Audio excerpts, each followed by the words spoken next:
बीमारी का रंग रूप चाल चलन की हैगा उन्होंने असी इस सैशन में समझने की कोशिश करांगे। क्योंकि जदों भी असी किसी बीमारी के इलाज लिए अगे बढ़ते हैं साडी सब दी क्यूरियोसिटी या एक कह लो कि डॉक्टर तो यही सवाल होंदा है कि डॉक्टर साहब सानू दसो बीमारी है की है। किसी चीज़ नूं असी चंगी तरह समझ लांगे कि ये बीमारी है, ये इत्थों आंदी है, ऐदां साडे शरीर ते दिमाग ते असर करदी है, इहदा ट्रीटमेंट ये होएगा, किन्नी देर दा ट्रीटमेंट है, किद्दां ये साडी जिंदगियां ते असर पाएगी। तो ये सारियां चीज़ां जदों सानू क्लीयर हो जांदियां तो ਤੁਹਾਨੂੰ नहीं लगता कि ईजी हो जाएगा ਉਹਦੇ ਨਾਲ ਹੰਡਾਣਾ उस चीज़ ਨੂੰ समझना ਤੇ ਉਹਨੂੰ टैकल करना। एक पासे सानू कोई भी जानकारी ना होवे कि बीमारी है की है, असी किते ना किते पहले यही सोचते रहे जिवें मैम ने कहा कि बीमारी है ही नहीं है, शायद एक आदत है।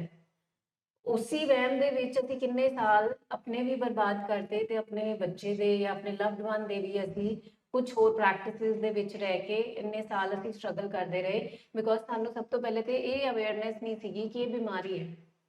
हुण तुसी लोग इत्थे चेयर से बैठ रहे हो, तुहानू ये समझ आ गया है कि ये आदत नहीं है, ये कोई शौकिया तौर पर एक रैक्रिएशनल ओदी एक्टिविटी नहीं हैगी है, ये किते ना किते एक बीमारी है जिन्हें कि ओदे ब्रेन नू हाईजैक किया होया सीगा।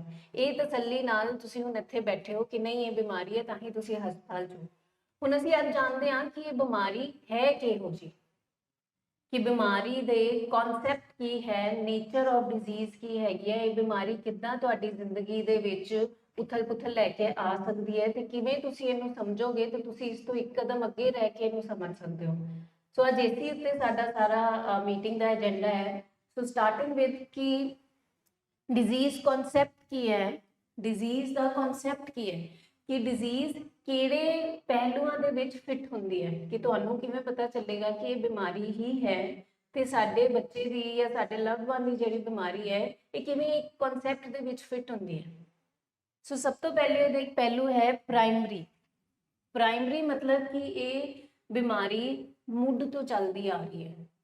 प्राइमरी का मतलब होता है प्राइमरी सैकेंडरी, असीं कहते हैं ना प्राइमरी ते सैकेंडरी। सो मुढ़ तो चलती आ रही का मतलब ये है कि किते ना किते ये साडे जीन्स दे विच रहिंदी है। जीन्स दे विच कह लो कि तुसीं 3 जनरेशन असीं लै लईए कि पिछलियां 3 जनरेशन दे विच नशे की गल नहीं मैं स्पैसीफिकली कर रही क्योंकि असीं न्यूरो साइकैट्री हॉस्पिटल दे विच बैठे हाँ और साइकैट्री का एक चैप्टर कह लो या एक पहलू कह लो जो कि एडिक्शन है। ठीक है। सो 3 पीढ़ियां दे विच असीं जो देखना है, असीं देखना है कि कोई साइकैट्री इलनेस की हिस्टरी तो नहीं हैगी, क्योंकि जे वो साडे 3 जनरेशन दे विच नानके दादके इधर सारी हिस्टरी असीं लैंदे हां, जे वो होएगी उहदा किते ना किते असर साडे जीन्स दे विच अगे नज़र आंदा है। सो असीं कहंदे हां मुढ़ तो ये बीमारी चलदी आंदी है। सब तो पहले की हुंदा है कि जदों फैमिलीज इत्थे आंदियां है ना तो ये बीमारी उन्होंने पता चलता साडे घर च नशा आ गया है तो फैमिलीज ना उहदा कारण किते ना बाहर लभन की कोशिश करती है। ਇਹਦੇ ਦੋਸਤ ਇਹੋ ਜਿਹੇ ਮਿਲ ਗਏ, ਇਹਨੂੰ एनवायरमेंट ਇਹੋ ਜਿਹਾ ਮਿਲ ਗਿਆ।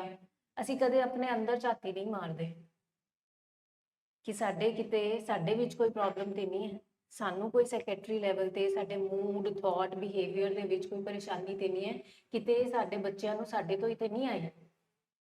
क्योंकि सिर्फ इस बीमारी जो तुसी देखो जो भी क्रॉनिक बीमारियां ने, कैंसर ले लो, बीपी ले लो, शुगर ले लो, असी की करते हैं असी कहने हैं ना यदि दादी नूं भी सीगा कैंसर, ठीक है, यदि मम्मी नूं भी शुगर हैगी है, सो इनू शुगर का ध्यान रखना चाहिए। असी अपने घर च ही झाती मार के देखते हैं भी किनू किहड़ी पीढ़ी दे विच ये चीज़ सुरदी आ रही है।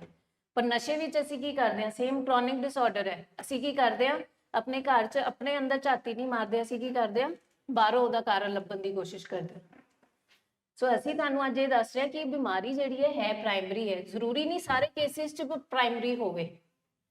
एक कॉन्सेप्ट है, एक पहलू है, सारे केसेस 'ਚ प्राइमरी नहीं हो सकती पर बहुत हद तक जो असी देखते हाँ कि ये प्राइमरी होंगी है।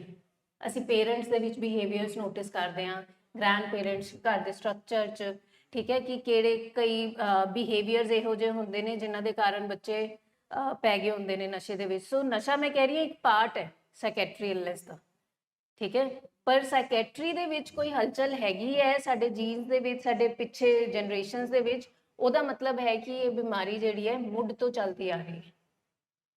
ठीक है।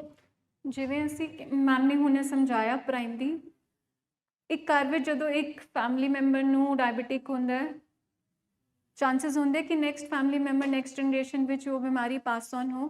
ਅਸੀਂ देखते हैं कि लाइक कि इसके मदर को शुगर थी, दैट मीन्स कि चांसेस होते हैं कि सेकंड जनरेशन में भी वो बीमारी हो। इसी तरह प्राइमरी में जब हम कहते हैं कि लाइक क्या है प्राइमरी, मतलब कि एक फाउंडेशन लेड है उस बीमारी की। वो फाउंडेशन लेड कहाँ पे है? उसके जीन्स में। उसके जीन्स में वो फाउंडेशन लेड है कि उसके अंदर कोई ना कोई साइकेट्रिक इलनेस आ सकती है अगर फैमिली हिस्ट्री उसकी साइकेट्रिक इलनेस में पॉजिटिव है। और वो कुछ भी हो सकता है। साइकेट्रिक इलनेस में डिप्रेशन हो सकता है, एंजाइटी हो सकती है, कोई मेंटल हेल्थ इशू, कोई मूड स्विंग्स हो सकते हैं। उसी तरह अगर ये सारी साइकेट्रिक इलनेस है तो एडिक्शन भी एक इंडिपेंडेंट एक बीमारी है जिसको हम बोलते हैं प्राइमरी है। कि अगर जैसे एक पेशेंट डायबिटिक पेशेंट की जनरेशन नेक्स्ट वाली वल्नरेबल होती है, उसी तरह जिस फैमिली में एडिक्शन के जीन्स पॉजिटिव हैं या साइकेट्रिक इलनेस पॉजिटिव है तो नेक्स्ट जनरेशन के चांसेस, क्वेश्चन पेपर आउट है कि उसके भी चांसेस ज़्यादा हैं कि वो एडिक्शन में या किसी साइकेट्रिक इलनेस में जाएगा। So that is called primary. मतलब हमारे जीन्स के डीएनए के कोड में लिखा हुआ है कि जब ये लोग नशा करेंगे, जब हम नशा करेंगे तो हम नशे को कंट्रोल नहीं कर सकते। ये हमारी प्राइमरी है, हमारे जीन्स में पहले ही कोड छपा हुआ है।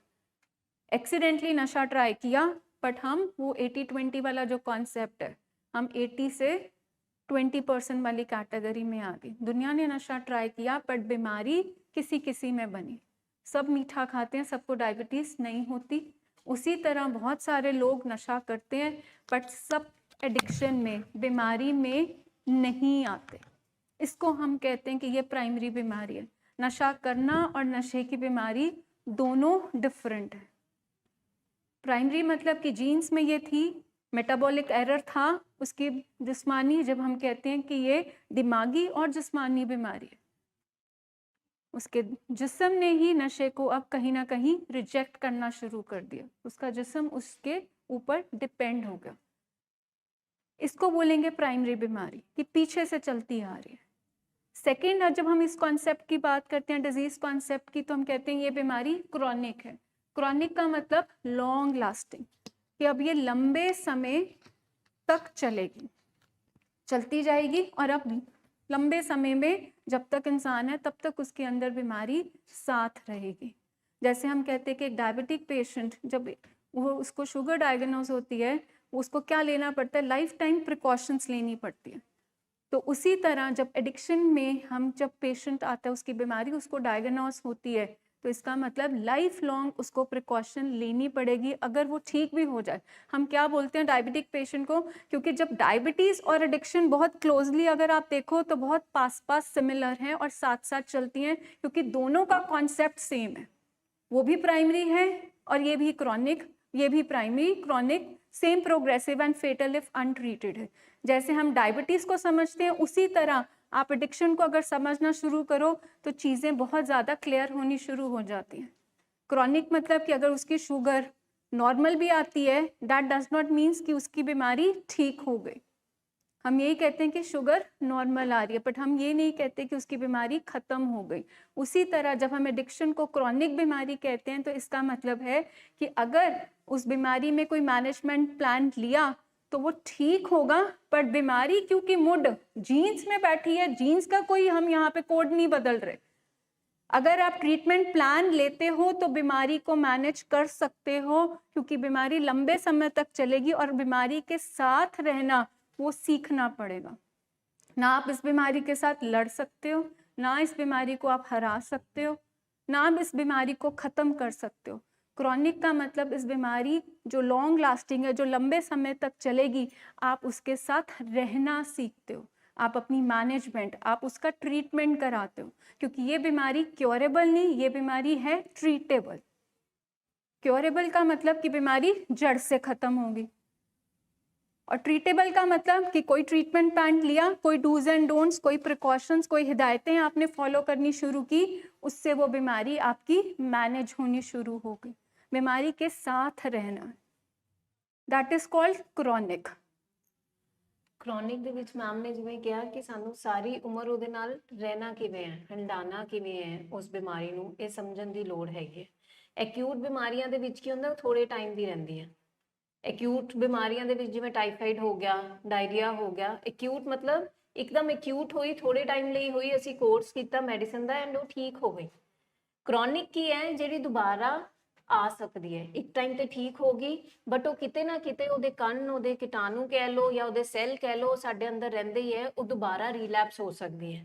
ਜਿਵੇਂ ਡਾਇਬੀਟੀਜ਼ ਕਹਿ ਲਓ ਜਾਂ ਕੈਂਸਰ ਕਹਿ ਲਓ, ਜੇ ਅਸੀਂ ਅਣਗਹਿਲੀ ਕਰਾਂਗੇ ਕਿ ਹਾਂ ਬਿਮਾਰੀ ਇੱਕ ਵਾਰੀ ਠੀਕ ਹੋ ਗਈ ਹੈ ਤੇ ਅਸੀਂ ਅਣਗਹਿਲੀ ਕਰਾਂਗੇ ਆਪਣੇ ਲਾਈਫ ਸਟਾਈਲ ਦੇ ਵਿੱਚ, ਆਪਣੀ ਦਵਾਈਆਂ ਦੇ ਵਿੱਚ, ਆਪਣੇ ਫੋਲੋਅਪ ਦੇ ਵਿੱਚ, ਆਪਣੇ ਡਾਕਟਰ ਨਾਲ ਤਾਲੁਕ ਰੱਖਣ ਦੇ ਵਿੱਚ, ਤਾਂ ਉਹ ਬਿਮਾਰੀ ਫਿਰ ਵਾਪਸ ਆ ਸਕਦੀ ਹੈ।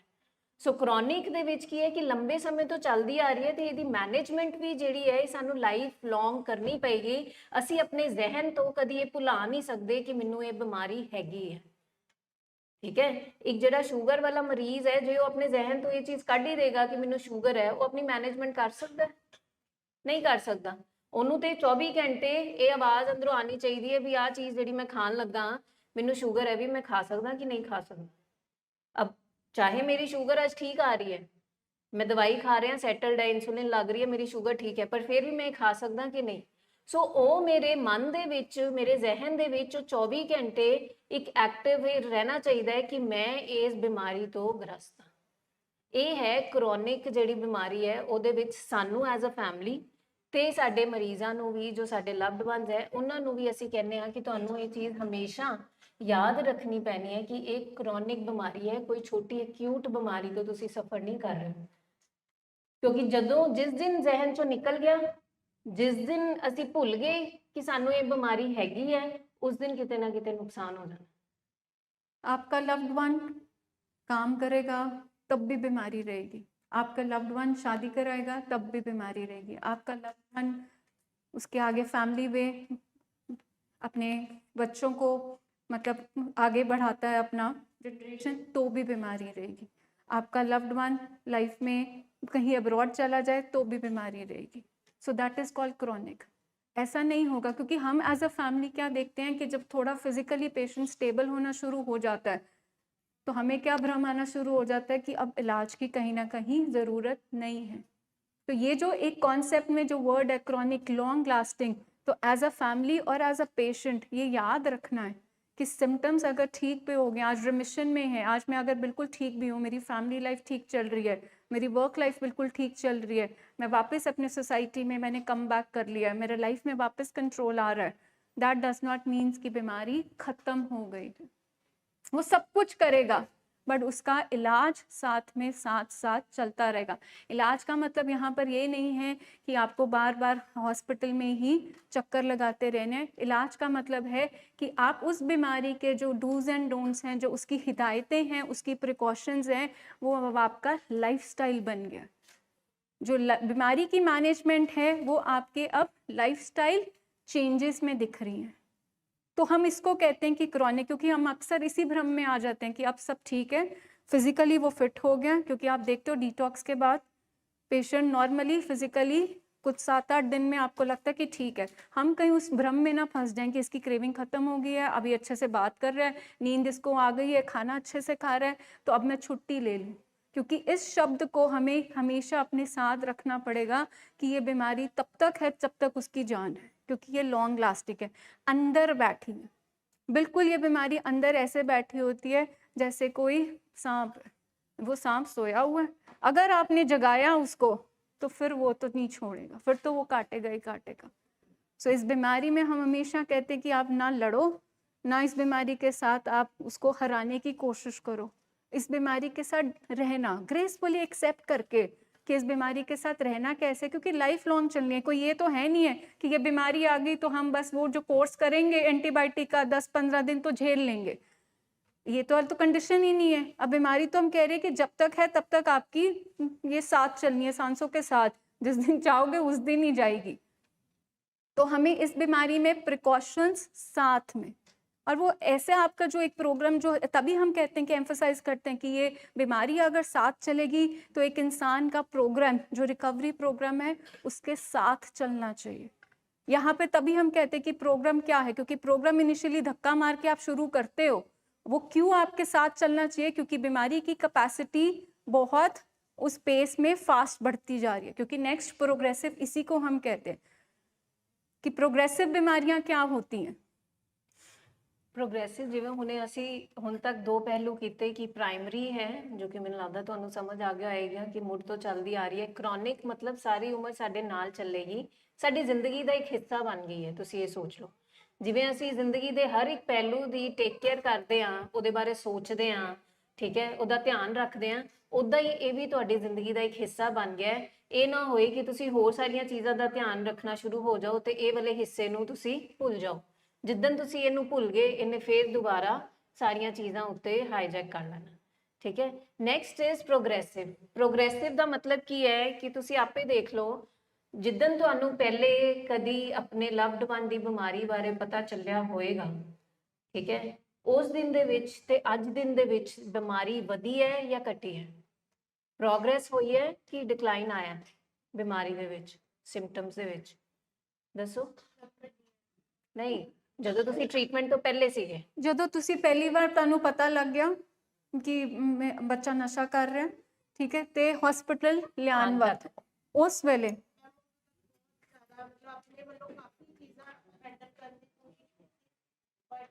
ਮਤਲਬ ਤੁਹਾਡੀ ਸਾਰੀ ਜਿਹੜੀਆਂ ਕੋਸ਼ਿਸ਼ਾਂ ਸੀਗੀਆਂ ਉਸ ਤੋਂ ਬਾਵਜੂਦ ਬਿਮਾਰੀ ਕੀ ਕਰਦੀ ਰਹੀ, ਉਹਦੇ ਵਿੱਚ ਰਾਈਜ਼ ਹੀ ਆਉਂਦਾ ਰਿਹਾ, ਪ੍ਰੋਗਰੈਸ ਕਰਦੀ ਰਹੀ। ਔਰ ਉਸ ਪ੍ਰੋਗਰੈਸ਼ਨ ਦੇ ਨਾਲ ਕੀ ਹੁੰਦਾ ਰਿਹਾ, ਨੁਕਸਾਨ ਹੁੰਦਾ ਰਿਹਾ, ਰਿਸ਼ਤਿਆਂ ਦਾ ਨੁਕਸਾਨ, ਪੈਸਿਆਂ ਦਾ ਨੁਕਸਾਨ, ਸਿਹਤ ਦਾ ਨੁਕਸਾਨ, ਇੱਜ਼ਤ ਦਾ ਨੁਕਸਾਨ, ਪੜ੍ਹਾਈਆਂ ਦਾ ਨੁਕਸਾਨ, ਕਈਆਂ ਦੇ ਵਿਆਹ ਹੋਣ ਵਾਲੇ ਸੀ, ਕਈਆਂ ਦਾ ਬਿਜ਼ਨਸ ਸੀਗਾ, ਕਈਆਂ ਦੇ ਕਰੀਅਰ ਸੀਗੇ।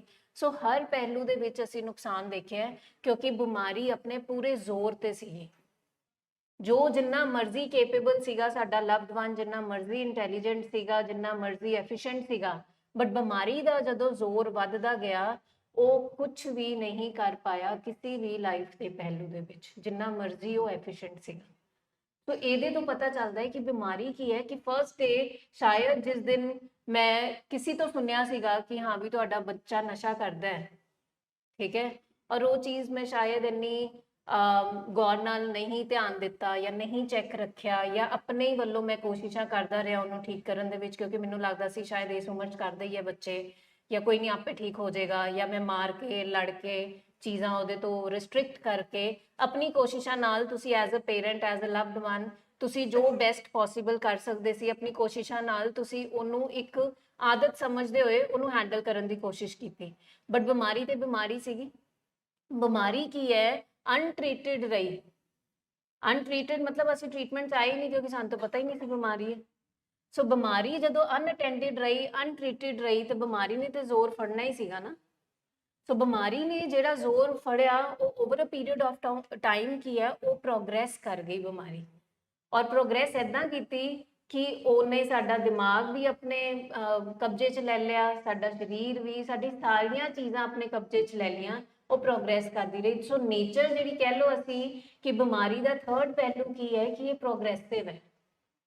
ਤੁਸੀਂ ਇਹਨੂੰ ਬਿਲਕੁਲ ਵੀ ਇਗਨੋਰ ਨਹੀਂ ਕਰ ਸਕਦੇ ਕਿ ਨਹੀਂ ਯਾਰ ਅੱਜ ਤੇ ਲੜਦਾ ਨਹੀਂ ਪਿਆ, ਚਲੋ ਕੋਈ ਗੱਲ ਨਹੀਂ। ਕਈ ਵਾਰੀ ਸਾਡੇ ਕੋਲ ਫੈਮਲੀਜ਼ ਆਉਂਦੀਆਂ, ਮੈਮ ਮੈਨੇ ਨਾ ਮਤਲਬ ਕਹਿ ਲਓ ਠੀਕ ਹੋਣ ਤੋਂ ਬਾਅਦ, ਜਿਵੇਂ ਅਸੀਂ ਕਿਹਾ ਕਿ ਕ੍ਰੋਨਿਕ ਹੈ ਪਰ ਫੈਮਲੀਜ਼ ਦਾ ਨਾ ਥੋੜਾ ਧਿਆਨ ਡਗਮਗਾ ਜਾਂਦਾ ਹੈ ਕਿ ਇਹ ਸਭ ਕੁਝ ਕਰ ਰਿਹਾ ਹੈ, ਤੇ ਉਹ ਸਾਡੇ ਕੋਲ ਆਉਣਗੀਆਂ, ਉਹ ਕਹਿਣਗੀਆਂ ਕਿ ਮੈਮ ਬੀਅਰ ਤੇ ਨਾ ਇਹਨੇ ਸ਼ੁਰੂ ਕਰਤੀ ਹੈ, 15 ਦਿਨ 'ਚ ਇੱਕ ਵਾਰੀ ਪੀਂਦਾ ਹੈ, ਪਰ ਨਾ ਇਹਦਾ ਬਿਹੇਵੀਅਰ ਮੈਮ ਹਜੇ ਪਹਿਲੇ ਵਰਗਾ ਨਹੀਂ ਹੈ, ਠੀਕ ਹੈ, ਇਹ ਮਤਲਬ ਲੜਦਾ ਨਹੀਂ ਹੈ, ਘਰੋਂ ਬਾਹਰ ਨਹੀਂ ਜਾਂਦਾ।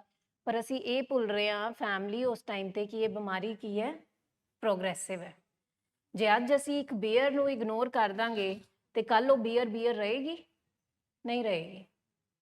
ਉਹ 15 ਦਿਨ ਤੋਂ 10 ਦਿਨ ਹੋਏਗੀ, 10 ਦਿਨ ਤੋਂ ਹਫਤਾ ਹੋਏਗੀ, ਹਫਤੇ ਤੋਂ ਫਿਰ ਰੋਜ਼ ਤੇ ਆਏਗੀ, ਰੋਜ਼ ਤੋਂ ਫਿਰ ਦਿਨ ਰਾਤ ਆਏਗੀ, ਫਿਰ ਦੂਸਰਾ ਨਸ਼ਾ ਆਏਗਾ, ਫਿਰ ਬੰਦਾ ਆਪਣੇ ਮਦਰ ਡਰਗ ਤੇ ਪਹੁੰਚੇਗਾ, ਕਿਉਂਕਿ ਬਿਮਾਰੀ ਕੀ ਹੈ, ਪ੍ਰੋਗਰੈਸਿਵ ਹੈ। ਸੋ ਫੈਮਲੀਜ਼ ਵਾਸਤੇ ਇਹੀ ਹੈ ਕਿ ਅਸੀਂ ਇਸ ਪ੍ਰੋਗਰੈਸਿਵ ਨੇਚਰ ਨੂੰ ਸਮਝੀਏ ਤਾਂ ਕਿ ਛੋਟਾ ਜਿਹਾ ਵੀ ਸਾਨੂੰ ਹਿੰਟ ਦਿਖਦਾ ਹੈ ਤੇ ਅਸੀਂ ਉਹਨੂੰ ਇਗਨੋਰ ਨਾ ਕਰੀਏ, ਕਿਉਂਕਿ ਉਹਨੇ ਵਾਪਸ ਪ੍ਰੋਗਰੈਸ ਕਰਕੇ, ਉਹਦੀ ਨੇਚਰ ਹੈ ਨਾ ਪ੍ਰੋਗਰੈਸ ਕਰਨ ਦੀ। ਸੋ ਜੇ ਅਸੀਂ ਥੋੜੀ ਜਿਹੀ, ਜਿਵੇਂ ਸਿਉਂਕ ਐਸੀ ਕਹਿੰਦੇ ਆ ਬਿਮਾਰੀ ਪੈਰਾਸਾਈਟ ਹੈ, ਸਿਉਂਕ ਜਿਵੇਂ ਲੱਗਦੀ ਹੈ ਨਾ, ਹੁਣ ਛੋਟੀ ਜਿਹੀ ਇੱਥੇ ਸਿਉਂਕ ਲੱਗੀ ਹੋਏਗੀ, ਜੇ ਅਸੀਂ ਇਗਨੋਰ ਕਰਾਂਗੇ 4 ਦਿਨ ਬਾਅਦ ਅਸੀਂ ਦੇਖਾਂਗੇ ਉਹ ਕਿੱਥੇ ਪਹੁੰਚੀ ਹੋਏਗੀ। ਸੋ ਏਦਾਂ ਹੀ ਬਿਮਾਰੀ ਹੈ। ਜਦੋਂ ਸਿਉਂਕ ਸ਼ੁਰੂ ਹੋਈ ਅਸੀਂ ਉੱਥੋਂ ਹੀ ਉਹਨੂੰ ਢੇੜ ਕੇ ਉੱਥੇ ਹੀ ਦਵਾਈ ਲਗਾਤੀ, ਫਿਰ ਤੇ ਨਹੀਂ ਨਾ ਵਧੇਗੀ ਅੱਗੇ। ਸੋ ਅਸੀਂ ਅਣਗਹਿਲੀ ਨਹੀਂ ਕਰ ਸਕਦੇ ਇੱਕ ਪ੍ਰੋਗਰੈਸਿਵ ਡਿਜ਼ੀਜ਼ ਦੇ ਵਿੱਚ। ਸੋ ਪ੍ਰਾਇਮਰੀ, ਕ੍ਰੋਨਿਕ ਤੇ ਪ੍ਰੋਗਰੈਸਿਵ। ਤੇ ਇੱਕ ਗੱਲ ਹੋਰ ਯਾਦ ਰੱਖਣਾ ਕਿ ਜਿਵੇਂ ਜਿਵੇਂ ਸਾਡੀ ਉਮਰ ਵੱਧਦੀ ਹੈ ਬਿਮਾਰੀ ਦਾ ਵੀ ਫੇਸ ਆਪਣਾ ਅੰਦਰੋਂ ਵੱਧਦਾ। ਤੁਸੀਂ ਨਸ਼ਾ ਕਰ ਰਹੇ ਹੋ ਨਹੀਂ ਕਰ ਰਹੇ हो बट बीमारी अंदर साइलेंटली प्रोग्रेस कर रही।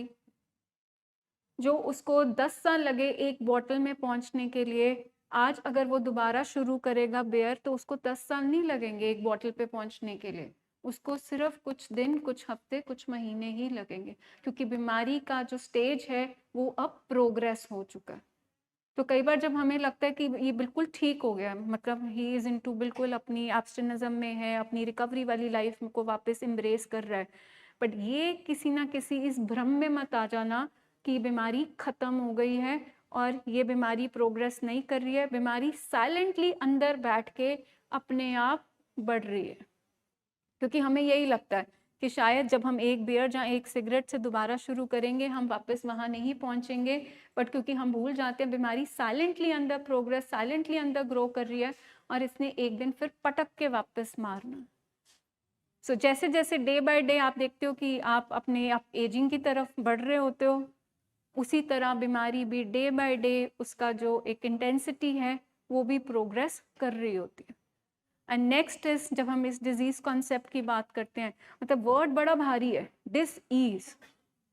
जब आप सोचो कि ये डिजीज बोलते हैं, addiction is a disease, इसलिए डिजीज से थोड़ा कहीं ना कहीं ये इसलिए है कि वो भारी शब्द हमें लगे कि हम जहाँ पे इलाज के लिए बैठे हैं तो हमारा सरेंडर एज अ फैमिली, हमारी एक्सेप्टेंस एज अ फैमिली वो पूरी आ जाए, क्योंकि ये बीमारी फेटल इफ अनट्रीटेड, मतलब ये बीमारी जानलेवा है जे इलाज नहीं होया। ਅਸੀਂ रोज़ अखबारों में पढ़ते हैं ओवरडोज, ਅਸੀਂ आप रोड साइड्स पे भी देखते हो इंजेक्शन लगे हुए वहीं पे जो होते हैं एडिक्ट्स दे लेइंग डाउन। सो आप देखो अखबारों में, घर में भी जो हालात हैं, हम कई बार ये भी देखते हैं कि फैमिलीज इतना थक जाती हैं कि वो अपना कुछ ना सेल्फ हार्म करना शुरू कर देती हैं। दे से कि अभी कैन नॉट, इतनी होपलेसनेस, इतनी हेल्पलेसनेस, इतनी बीमारी है कि किसी भी चीज़ का लिहाज नहीं करती, इतनी ताकतवर बीमारी है, क्योंकि उसकी क्या है नेचर कि वो जानलेवा है। ये बीमारी सब कुछ लेने आई है, बीमारी ने लिहाज नहीं करना कि बच्चे छोटे हैं, काम पड़ा है, मेरे घर पे कोई नहीं है, मेरे पेरेंट्स हैं, मेरी वाइफ का क्या बनेगा, बच्चों का क्या बनेगा। बीमारी इस पूरी मर्सीलेस, कोई उसको दया नहीं है। बीमारी का काम है डिवाइड करना, बीमारी का काम है कि पेशेंट का सब कुछ लेके जाना। इस बीमारी का एडिक्शन इज इक्वल टू अनमैनेजेबिलिटी, कि लाइफ उसकी अब बिल्कुल उथल पुथल क्योटिक होनी चाहिए। अगर हम सिंपल बीमारी को देखें, एडिक्शन क्या है, तो आप देख लो जिस घर में सिर्फ उथल पुथल है, जिस घर में सिर्फ कला कलेश है, हर टाइम पे तू मैं है, तो उस घर में सिंपल आपको दिख जाएगा क्या है, बीमारी एडिक्शन की है। क्योंकि एडिक्शन, बाकी बीमारियों में आप देखते होंगे कि सारा घर इकट्ठा हो जाता है, ये एक ऐसी बीमारी है जो सारे घर को तोड़ देती है। इतनी blame game unto an extent कि ये जानलेवा है। जहाँ हमने अपने पेशेंट्स को देखा है ओवरडोज करते हुए, जहाँ हमने फैमिलीज को देखा है टू एन एक्सटेंट कि वो अपनी जान ले लेते हैं।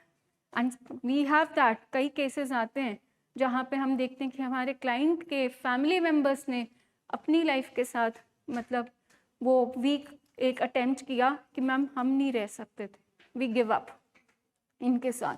तो आप देखो कि ये बीमारी क्या है, जानलेवा। तो हम किस बीमारी का इलाज करा रहे हैं। देखो इस हॉस्पिटल में आपको सिम्टम्स वो नहीं मिलेंगे कि यहाँ पे पेशेंट्स लूज मोशंस में आएंगे, वॉमिटिंग में आएंगे, सर दर्द में आएंगे, पीठ दर्द में आएंगे। इस बीमारी में जो भी पेशेंट्स आएंगे, आपने वो सिम्टम्स हंडाए हैं, उनके वो सिम्टम्स आपने उनकी सोचों में देखे हैं, उनके मूड में देखे हैं, उनके स्वभाव में देखे हैं। और जब एक इंसान जिसका थॉट, मूड और उसका स्वभाव उसके काबू में नहीं है, तो वो अपनी जान ले सकता है। आपकी सोचें आपको कंपेल करती हैं, आपका मूड आपको कंपेल करता है कि आप कोई वीक एक्शन कर लो, जहाँ आपका मूड आपको कंपेल करता है टू गिव अप। तो आप देखो कि किस बीमारी से आप डील कर रहे हो, जिसमें आपकी सोच, आपका मूड, आपका बिहेवियर वो उस बीमारी के पास है, और वो आपकी जान को कुछ ना कुछ वीक एक्शन, जहाँ आपकी लाइफ को पोटेंशियली डैमेज थ्रेटन कर सकता। तो ये बीमारी जब हम कहते हैं एडिक्शन, क्योंकि बाकी बीमारियों में हमारा बड़ा कंप्लायंस होता है, पर जब एडिक्शन की बात आती है, जैसे थोड़े चेंजेस आने शुरू होते हैं तो हमारा कंप्लायंस, हमारा कनेक्शन, वो कहीं ना कहीं वो कंसिस्टेंसी पीछे छूटनी शुरू हो जाती है। सो 4 चीज़ें जब हम इस बीमारी के कॉन्सेप्ट, बीमारी का जब हमने ये रूपरेखा समझी, तो ये बीमारी क्या है? प्राइमरी पीछे से आ रही है, क्रॉनिक लंबे समय में साथ चलेगी, देन प्रोग्रेसिव बढ़ती जानी है, चाहे वो नशा करे ना करे वो बढ़ेगी, और जानलेवा इफ अनट्रीटेड, क्लॉज है इफ अनट्रीटेड, कि अगर इस बीमारी का इलाज नहीं हुआ तो ये बीमारी जानलेवा है। सिमिलरली हम डायबिटीज में भी यही देखते हैं ना, अगर डायबिटिक्स का ना इलाज हो तो आप देखते हो वो शुगर कहाँ पड़ती है, कभी किडनी में पड़ गई, कभी आंखों में पड़ गई, कभी बोन्स में पड़ गई, तो वो भी पोटेंशियली पूरा एक उसके पास पोटेंट है हार्म करने का, लाइफ खत्म करने का। उसी तरह एडिक्शन की बीमारी में पूरी दम है कि वो एक इंसान को ले जाए। Next ma'am. ਸੋ ਅਗਲਾ ਪਹਿਲੂ ਜੋ ਸਮਝਣ ਵਾਲਾ ਹੈ ਕਿ ਬਿਮਾਰੀ ਕਿੱਦਾਂ ਸਾਨੂੰ ਓਵਰਪਾਵਰ ਕਰਦੀ ਹੈ, ਕਿਸ ਤਰ੍ਹਾਂ ਸਾਨੂੰ, ਮਤਲਬ ਇਹ ਬਿਮਾਰੀ, ਹੁਣ ਤੁਸੀਂ ਦੇਖੋ, ਤੁਸੀਂ ਨਿਊਰੋ ਸਾਈਕੈਟ੍ਰਿਕ ਹਸਪੀਟਲ 'ਚ ਬੈਠੇ ਹੋ। ਨਿਊਰੋ ਦਾ ਮਤਲਬ ਕੀ ਹੈ? ਦਿਮਾਗ। ਸਾਈਕੈਟਰੀ ਚੀਜ਼ ਜਿਹੜੀ ਹੈ ਉਹ ਕਿਹੜੀ ਚੀਜ਼ਾਂ ਨੂੰ ਕਵਰ ਕਰਦੀ ਹੈ? ਤੁਹਾਡਾ ਥਾਟ, ਤੁਹਾਡਾ ਮੂਡ, ਤੁਹਾਡਾ ਬਿਹੇਵੀਅਰ। ਠੀਕ ਹੈ, ਸਾਈਕੈਟਰੀ ਨੂੰ ਜੇ ਅਸੀਂ ਮੋਟੇ ਲੈਵਲ ਤੇ ਸਮਝਣ ਦੀ ਕੋਸ਼ਿਸ਼ ਕਰੀਏ ਕਿ ਸਾਈਕੈਟਰੀ ਇਲਨੈਸ ਦੇ ਵਿੱਚ ਕਿਹੜੀਆਂ ਚੀਜ਼ਾਂ ਦੀ ਖਰਾਬੀ ਦੇਖੀ ਜਾਂਦੀ ਹੈ ਜਾਂ ਇਲਾਜ ਕੀਤਾ ਜਾਂਦਾ ਹੈ, ਜੇ ਕਿਸੇ ਦਾ ਮੂਡ ਉੱਪਰ ਨੀਚੇ ਹੈ, ਜੇ ਕਿਸੇ ਦੇ ਸੋਚਾਂ ਠੀਕ ਨਹੀਂ ਆ ਰਹੀਆਂ, ਜਾਂ ਕਿਸੇ ਦਾ ਜੇ ਬਿਹੇਵੀਅਰ ਠੀਕ ਨਹੀਂ ਹੈ। ਹੁਣ ਬਿਹੇਵੀਅਰ ਵਾਸਤੇ ਅਸੀਂ ਕਿਸੇ ਕਿਡਨੀ ਹਸਪੀਟਲ 'ਚ ਤੇ ਨਹੀਂ ਨਾ ਲੈ ਕੇ ਜਾ ਸਕਦੇ। ਕਿਸੇ ਦਾ ਜੇ ਮੂਡ ਖਰਾਬ ਹੋਏਗਾ, ਅਸੀਂ ਕਿਸੇ ਨੂੰ ਲੀਵਰ ਦੇ ਹਸਪੀਟਲ 'ਚ ਨਹੀਂ ਲੈ ਕੇ ਜਾ ਸਕਦੇ। ਉਹਨਾਂ ਨੂੰ ਕਿੱਥੇ ਆਉਣਾ ਪਏਗਾ? ਸਾਈਕੈਟਰੀ ਹਸਪੀਟਲ 'ਚ ਆਉਣਾ ਪਏਗਾ। ਸੋ ਅਸੀਂ ਇਹ ਦੇਖੀਏ ਕਿ ਸਾਡੇ ਬੱਚੇ ਨੂੰ ਨਸ਼ੇ ਦੀ ਦਿੱਕਤ ਆਈ, ਨਸ਼ਾ ਉਹਨੇ ਲਿੱਤਾ, ਸਰੀਰ 'ਚ ਗਿਆ, ਠੀਕ ਹੈ, ਫਿਰ ਅਸੀਂ ਨਿਊਰੋ ਸਾਈਕੈਟਰੀ ਹਸਪੀਟਲ 'ਚ ਕਿਉਂ ਬੈਠੇ ਹਾਂ? ਕਈਆਂ ਦੇ ਪੈਂਕਰੀਆਸ ਖਰਾਬ ਹੋ ਗਏ, ਕਈਆਂ ਨੂੰ ਲਿਵਰ ਦੀ ਪ੍ਰੋਬਲਮ ਆ ਗਈ, ਠੀਕ ਹੈ, ਪਰ ਨਿਊਰੋ ਸਾਈਕੈਟਰੀ ਹਸਪੀਟਲ ਦੇ ਵਿੱਚ ਇਹਦਾ ਇਲਾਜ ਕਿਵੇਂ ਹੋ ਰਿਹਾ? ਕੀ ਇਹ ਵੱਡੇ ਲੈਵਲ ਤੇ ਸਿਰਫ ਕਿਡਨੀ, ਲੀਵਰ, ਪੈਂਕਰੀਆਸ ਦੀ ਦਿੱਕਤ ਰਹਿ ਗਈ ਹੈ ਕਿ ਦਿਮਾਗ ਦੀ? ਤਾਂ ਹੀ ਅਸੀਂ ਇੱਥੇ ਬੈਠੇ ਆ ਨਾ, ਕਿਉਂਕਿ ਸਾਨੂੰ ਇਹ ਸਮਝਣਾ ਪੈਣਾ ਹੈ ਕਿ ਐਟ ਲਾਰਜਰ ਲੈਵਲ, ਜਿਹੜੇ ਵੱਡੇ ਲੈਵਲ ਤੇ ਇਸ ਨਸ਼ੇ ਨੇ ਅਫੈਕਟ ਕੀਤਾ ਹੈ ਤੇ ਕਿਹੜੇ ਆਰਗਨ ਨੂੰ ਕੀਤਾ? ਬ੍ਰੇਨ। ਹਾਂ, ਉਹਦੇ ਨਾਲ ਕੀ ਹੈ ਕਿ ਹੋਰ ਦਿੱਕਤਾਂ ਆ ਗਈਆਂ, ਕਿਸੇ ਦੇ ਲਿਵਰ 'ਚ ਪ੍ਰੋਬਲਮ ਆ ਗਈ, ਕਿਸੇ ਨੂੰ ਸ਼ੂਗਰ ਦੀ ਪ੍ਰੋਬਲਮ ਹੋ ਗਈ, ਕਿਸੇ ਨੂੰ ਪੈਂਕਰੀਆਸ ਦੀ ਪ੍ਰੋਬਲਮ ਹੋ ਗਈ, ਕਿਸੇ ਨੂੰ ਹਾਰਟ ਦੀ ਦਿੱਕਤ ਹੋ ਗਈ। ਕਿਉਂ? ਕਿਉਂਕਿ ਉਹਦਾ ਦਿਮਾਗ ਇੰਨਾ ਨਹੀਂ ਚੱਲ ਰਿਹਾ ਸੀਗਾ ਕਿ ਉਹਨੂੰ ਆਪਣੀ ਇਹਨਾਂ ਦਿੱਕਤਾਂ ਨਾਲ ਮੈਨੇਜ ਕਿਵੇਂ ਕਰਨਾ ਹੈ। ਇਹ ਚੀਜ਼ਾਂ ਵੱਧ ਗਈਆਂ ਕਿਉਂਕਿ ਦਿਮਾਗ ਨੇ ਸਿਗਨਲ ਦੇਣਾ, ਸਾਡੇ ਹਾਰਟ 'ਚ ਦਰਦ ਹੋਏਗੀ, ਹਾਰਟ ਦੀ ਪ੍ਰੋਬਲਮ ਆਏਗੀ, ਸਾਹ ਚੜੇਗਾ, ਦਿਮਾਗ ਸਿਗਨਲ ਦੇਗਾ ਵੀ ਡਾਕਟਰ ਕੋਲ ਜਾ। ਲੀਵਰ ਦੀ ਪ੍ਰੋਬਲਮ ਆਏਗੀ ਜਾਂ ਪੈਂਕਰੀਆਸ ਦੀ ਜਾਂ ਸ਼ੂਗਰ ਵਧੇਗੀ, ਦਿਮਾਗ ਨੇ ਸਿਗਨਲ ਦੇਣਾ ਵੀ ਤੇਰੀ ਸ਼ੂਗਰ ਅੱਜਕੱਲ ਠੀਕ ਨਹੀਂ ਹੋ ਰਹੀ ਹੈ, ਤੂੰ ਡਾਕਟਰ ਕੋਲ ਜਾ। ਇੱਥੇ ਜਦ ਦਿਮਾਗ ਹੀ ਖਰਾਬ ਹੋ ਗਿਆ, ਦਿਮਾग ने सिग्नल देने बंद करते। तो तुसी बहुत बार देखा होगा कि गैस्ट्रो के डॉक्टर्स के पास जाते हैं पेशेंट्स लिवर, अपना लिवर का ट्रीटमेंट कराने, क्योंकि प्रॉब्लम पीछे क्या होती है? अल्कोहल की। डॉक्टर क्लियर कट बोल देते हैं लिवर सिरोसिस हो रहा है, फैटी लिवर है, ग्रेड 2 है, फाइब्रोसिस की तरफ है, डिफरेंट। बट आपको पता है फिर भी वो नहीं रुक पाता। एक डॉक्टर कह रहे हैं कि आपके लिए शराब नहीं बनी, आपका लिवर सिरोसिस शुरू हो गया है, आपको बहुत प्रिकॉशन लेनी है। क्यों वो नहीं रुक पाता? क्योंकि उसके इस हिस्से का इलाज नहीं हो पाता, उसके ब्रेन का इलाज नहीं हो पाता। ਹੁਣ ਸਾਡੇ ਕੋਲ ਮਰੀਜ਼ ਆਉਂਦੇ ਆ ਜਿਨ੍ਹਾਂ ਨੂੰ ਸ਼ੂਗਰ ਦੀ ਪ੍ਰੋਬਲਮ ਸੀਗੀ ਪਹਿਲੇ ਤੋਂ, ਪਰ ਜਦੋਂ ਤੋਂ ਉਹਨਾਂ ਨੇ ਨਸ਼ਾ ਕਰਨਾ ਸ਼ੁਰੂ ਕੀਤਾ, ਉਹਨਾਂ ਦੀ ਸ਼ੂਗਰ ਇੰਨੀ ਸ਼ੂਟ ਕਰ ਗਈ ਕਿ 500 ਤੋਂ ਉੱਪਰ ਆ ਰਹੀ ਹੈ। ਕਿਉਂ? ਕਿਉਂਕਿ ਉਹਨਾਂ ਦੇ ਦਿਮਾਗ ਨੂੰ ਉਹਨਾਂ ਨੂੰ ਸਿਗਨਲ ਦੇਣਾ ਹੀ ਬੰਦ ਕਰਤਾ। ਕਿਉਂਕਿ ਦਿਮਾਗ ਹੀ ਹੈ ਨਾ ਜੋ ਸਾਨੂੰ ਹਰ ਇੱਕ ਡੇਂਜਰ ਤੋਂ ਬਚਾਉਂਦਾ ਹੈ। ਹੁਣ ਪਾਣੀ ਗਰਮ ਪਾਣੀ 'ਚ ਮੇਰਾ ਹੱਥ ਪੈ ਜਾਏ, ਮੈਂ ਫਟਾਫਟ ਪਿੱਛੇ ਕਰਾਂਗੀ, ਸਿਗਨਲ ਗਿਆ, ਦਿਮਾਗ ਨੇ ਸਿਗਨਲ ਕੀਤਾ ਕਿ ਹਾਂ ਵੀ ਹੱਥ ਪਿੱਛੇ ਕਰ ਲੈ, ਠੀਕ ਹੈ। ਗੱਡੀ ਕਿਤੇ ਵੱਜਣ ਲੱਗੀ, ਦਿਮਾਗ ਨੇ ਸਿਗਨਲ ਕੀਤਾ, ਮੈਂ ਬ੍ਰੇਕ ਲਗਾਤੀ। ਹੁਣ ਬਿਮਾਰੀ ਇੱਕ ਲੈਵਲ ਤੋਂ ਅੱਗੇ ਵੱਧ ਰਹੀ ਹੈ, ਦਿਮਾਗ ਨੇ ਤੇ ਸਿਗਨਲ ਦੇਣਾ ਵੀ ਸ਼ੂਗਰ ਵੀ ਚਲੋ 200 ਤੱਕ, 210 ਤੱਕ ਜੇ ਤੂੰ ਦਵਾਈ ਲੈ ਰਿਹਾ ਚਲ ਠੀਕ ਹੈ, ਪਰ 500-600 ਸ਼ੂਗਰ ਹੋ ਗਈ, ਉਹ ਫੇਰ ਵੀ ਚੀਨੀ ਦੇ ਫੱਕੇ ਮਾਰੀ ਜਾ ਰਿਹਾ। ਇਹਦਾ ਮਤਲਬ ਕੀ ਹੈ ਕਿ ਉਹਨੂੰ ਸ਼ੂਗਰ ਦੀ ਦਿੱਕਤ ਹੈ ਕਿ ਦਿਮਾਗੀ ਤੌਰ ਤੇ ਵੀ ਉਹ ਮਾਨਸਿਕ ਰੂਪ ਤੇ ਵੀ ਉਹਦਾ ਇਨਬੈਲੈਂਸ ਹੋ ਗਿਆ। ਇਹ 'ਚ ਮੈਨੂੰ ਦੱਸੋ ਦਿਮਾਗ ਦਾ ਨੁਕਸ ਜ਼ਿਆਦਾ ਲੱਗਦਾ ਕਿ ਸ਼ੂਗਰ ਦਾ ਜ਼ਿਆਦਾ ਲੱਗਦਾ? ਦਿਮਾਗ ਦਾ। ਕਿਉਂਕਿ ਇੱਕ ਚੀਜ਼ ਉਹਨੂੰ ਪਤਾ ਹੈ ਕਿ ਜਾਨਲੇਵਾ ਹੈਗੀ ਹੈ, ਬਿਲਕੁਲ ਅਪਰ ਰੇਂਜ ਤੋਂ ਵੀ ਐਕਸੀਡ ਕਰ ਗਈ ਹੈ, ਠੀਕ ਹੈ, ਤੇ ਮੈਂ ਫੇਰ ਵੀ ਚੀਨੀ ਦੇ ਫੱਕੇ ਰੋਜ਼ ਰਾਤ ਨੂੰ ਮਾਰ ਰਿਹਾ, ਦਿਨ 'ਚ ਵੀ ਮਾਰ ਰਿਹਾ, ਭਰ ਮਿੱਠੇ ਵਾਲੀਆਂ ਡਰਿੰਕਸ ਪੀ ਰਿਹਾ, ਤੇ ਫਿਰ ਅਸੀਂ ਉਸ ਬੰਦੇ ਨੂੰ ਕੀ ਕਵਾਂਗੇ? ਇਹਨੂੰ ਸ਼ੂਗਰ ਹੈ ਕਿ ਇਹਦਾ ਦਿਮਾਗ ਖਰਾਬ ਹੈ? ਦਿਮਾਗ ਖਰਾਬ ਹੈ। ਹੁਣ ਇਸ ਕੇਸ ਦੇ ਵਿੱਚ ਮੈਨੂੰ ਦੱਸੋ, ਸ਼ੂਗਰ ਦਾ ਇਲਾਜ ਪਹਿਲੇ ਹੋਣਾ ਚਾਹੀਦਾ ਹੈ ਕਿ ਦਿਮਾਗ ਖਰਾਬੀ ਦਾ ਇਲਾਜ ਪਹਿਲੇ ਹੋਣਾ ਚਾਹੀਦਾ? ਦਿਮਾਗ ਖਰਾਬੀ ਦਾ, ਠੀਕ ਹੈ। ਸੋ ਇਦਾਂ ਹੀ ਅਸੀਂ ਅੱਗੇ ਸਮਝਦੇ ਹਾਂ ਕਿ ਇਹ ਬਿਮਾਰੀ ਡਿਜ਼ੀਜ਼ ਮਾਡਲ ਕੀ ਹੈ। ਮਾਡਲ ਮਤਲਬ ਕਿਹੜੀ ਕਿਹੜੀ ਚੀਜ਼ਾਂ ਦੇ ਵਿੱਚ ਇਹ ਆਉਂਦੀ ਹੈ ਬਿਮਾਰੀ। ਤਾਂ ਸਭ ਤੋਂ ਪਹਿਲੇ ਲਿਖਿਆ ਹੋਇਆ ਬੋਡੀ। ਹੁਣ ਬੋਡੀ ਦੇ ਵਿੱਚ ਜਿਵੇਂ ਮੈਂ ਤੁਹਾਨੂੰ ਕਹਿਤਾ, ਕਿਡਨੀ ਹੈ, ਲੀਵਰ ਹੈ, ਸ਼ੂਗਰ ਹੈ, ਬਾਇਓਕੈਮੀਕਲਸ ਹੈ, ਉੱਪਰ ਨੀਚੇ ਹੋ ਗਏ ਜੀ, ਠੀਕ ਹੈ, ਮੂਡ ਉੱਪਰ ਨੀਚੇ ਰਹਿਣਾ ਸ਼ੁਰੂ ਹੋ ਗਿਆ। ਤਾਂ ਪਰ ਸਭ ਤੋਂ ਵੱਡਾ ਆਰਗਨ ਜਿਹੜਾ ਇਸ ਬਿਮਾਰੀ 'ਚ ਐਟ ਲਾਰਜ ਕੰਪਰੋਮਾਈਜ਼ ਹੁੰਦਾ, ਹਾਈਜੈਕ ਹੁੰਦਾ, ਉਹ ਕਿਹੜਾ ਹੈਗਾ? ਬ੍ਰੇਨ, ਜਿੰਨੇ ਕੀ ਸਾਰਾ ਸਾਡਾ ਸਿਸਟਮ ਚਲਾਣਾ ਹੈ, ਸਾਨੂੰ ਹਦਾਇਤਾਂ ਦੇਣੀ ਹੈ, ਸਾਨੂੰ ਸਿਗਨਲ ਦੇਣੇ ਹੈ ਕਿ ਆਹ ਚੀਜ਼ ਤੇਰੀ ਜ਼ਿੰਦਗੀ 'ਚ ਠੀਕ ਨਹੀਂ ਚੱਲ ਰਹੀ ਹੈ, ਤੇਰਾ ਆਰਗਨ ਠੀਕ ਨਹੀਂ ਚੱਲ ਰਿਹਾ, ਇਹ ਇਦਾਂ ਨਹੀਂ ਹੈਗਾ, ਇਹਦੀ ਟੇਕ ਕੇਅਰ ਕਰਨੀ ਹੈ।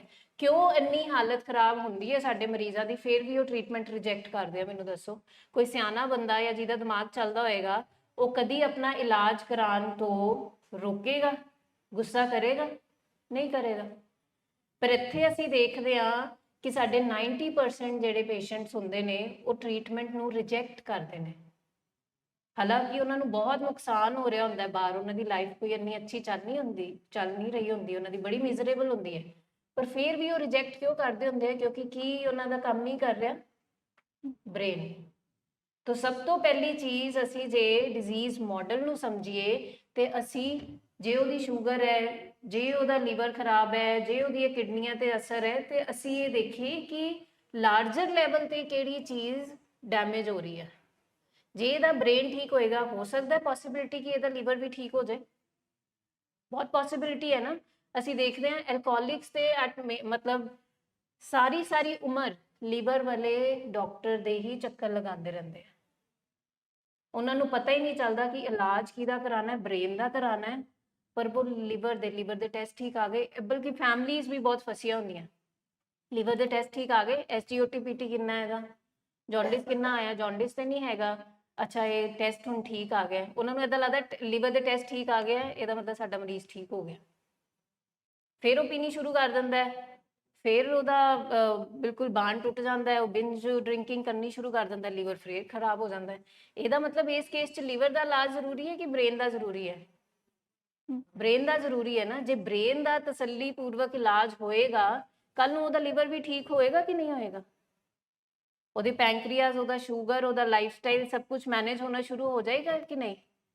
ਸੋ ਇਹ ਬਿਮਾਰੀ ਡਿਜ਼ੀਜ਼ ਕਨਸੈਪਟ ਤੋਂ ਬਾਅਦ ਜੇ ਡਿਜ਼ੀਜ਼ ਮਾਡਲ ਅਸੀਂ ਸਮਝਣਾ ਹੈ, ਤੇ ਅਸੀਂ ਇਹ ਸਮਝੀਏ ਕਿ ਇਹ ਬਿਮਾਰੀ ਜਿਹੜੀ ਐਟ ਲਾਰਜਰ ਲੈਵਲ ਬਾਇਓਲੋਜੀਕਲ ਜਿਹੜਾ ਇਫੈਕਟ ਪਾਉਂਦੀ ਹੈ ਬੋਡੀ ਦੇ ਲੈਵਲ ਤੇ, ਦਿਮਾਗ ਵੀ ਤੇ ਸਾਡੇ ਸਰੀਰ ਦਾ ਹੀ ਹਿੱਸਾ ਹੈ।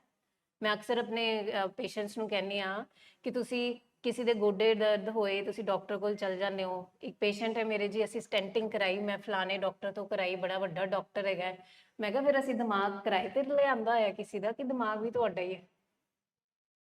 ਤੇ ਕਹਿੰਦੇ ਨਹੀਂ ਨਹੀਂ ਮੈਮ ਮੇਰਾ ਹੀ ਹੈ। ਤੇ ਮੈਂ ਕਿਹਾ ਉਹਦੇ ਨਾਲ ਵੀ ਇੰਨੀ ਹੈ, ਏਦਾਂ ਕਿਉਂ ਤੁਸੀਂ ਵਿਤਕਰਾ ਕਰ ਰਹੇ ਹੋ, ਇੰਨਾ ਧੱਕਾ ਕਿਉਂ ਕਰ ਰਹੇ ਹੋ? ਦਿਮਾਗ ਵੀ ਤੇ ਤੁਹਾਡਾ ਹੀ ਹੈ।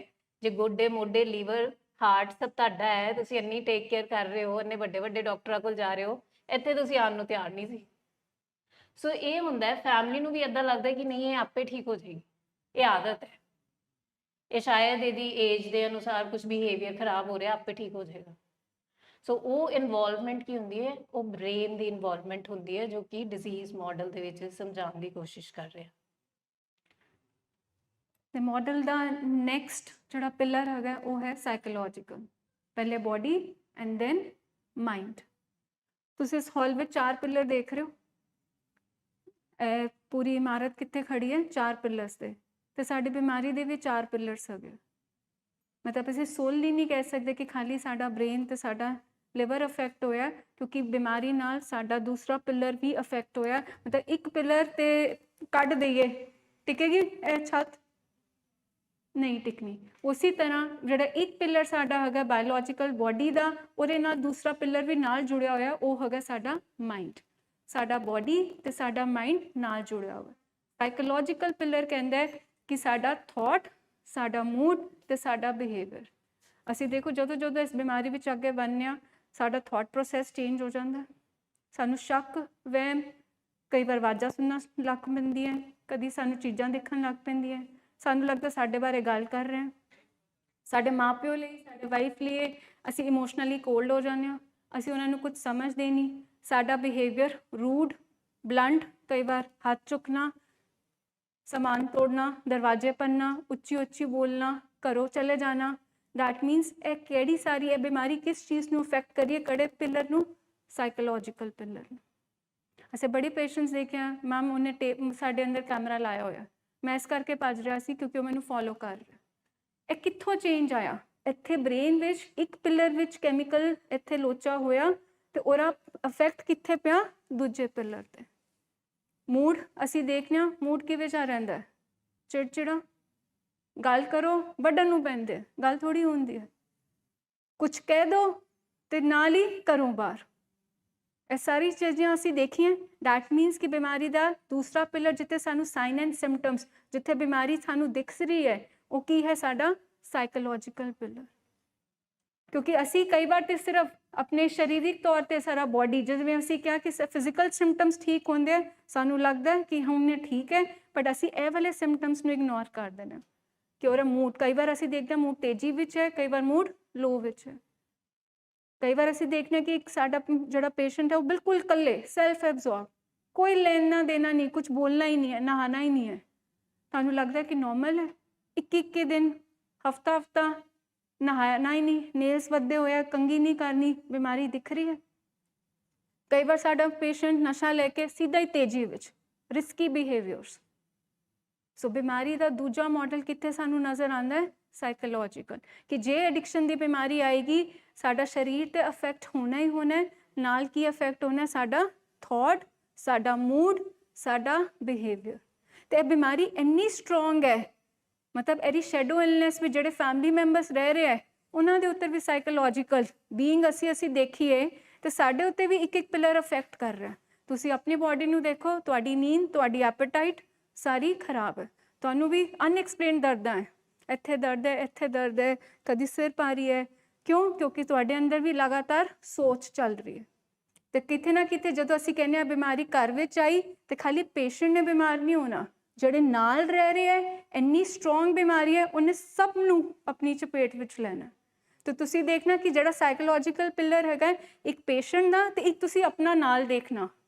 ਕਿ ਜੇ ਮੈਂ ਕਹਿ ਰਿਹਾ ਕਿ ਠੀਕ ਹੈ, ਮੇਰਾ ਵੀ ਜਿਹੜਾ ਸਿਸਟਮ, ਜੇ ਮੇਰਾ ਵੀ ਜਿੱਥੇ ਬ੍ਰੇਨ ਹੈ ਉਹਦਾ ਕੈਮੀਕਲ ਇੰਬੈਲੈਂਸ ਹੋਇਆ, ਤੇ ਮੇਰੇ ਅੰਦਰ ਵੀ ਕਿਹੜਾ ਚੈਨ ਹੈਗਾ? ਮੇਰਾ ਵੀ ਤਾਂ ਇੱਥੇ ਕੈਮੀਕਲ ਇੰਬੈਲੈਂਸ ਚੱਲ ਹੀ ਰਿਹਾ। ਮੇਰੇ ਅੰਦਰ ਵੀ ਤਾਂ ਐਂਗਜ਼ਾਇਟੀ, ਸਟ੍ਰੈਸ, ਡਰ, ਸ਼ਰਮਿੰਦਗੀ, ਮੇਰੇ ਵੀ ਤਾਂ ਇਮੋਸ਼ਨਸ ਇਹੀ ਚੱਲ ਰਹੇ ਮੇਰੇ ਅੰਦਰ।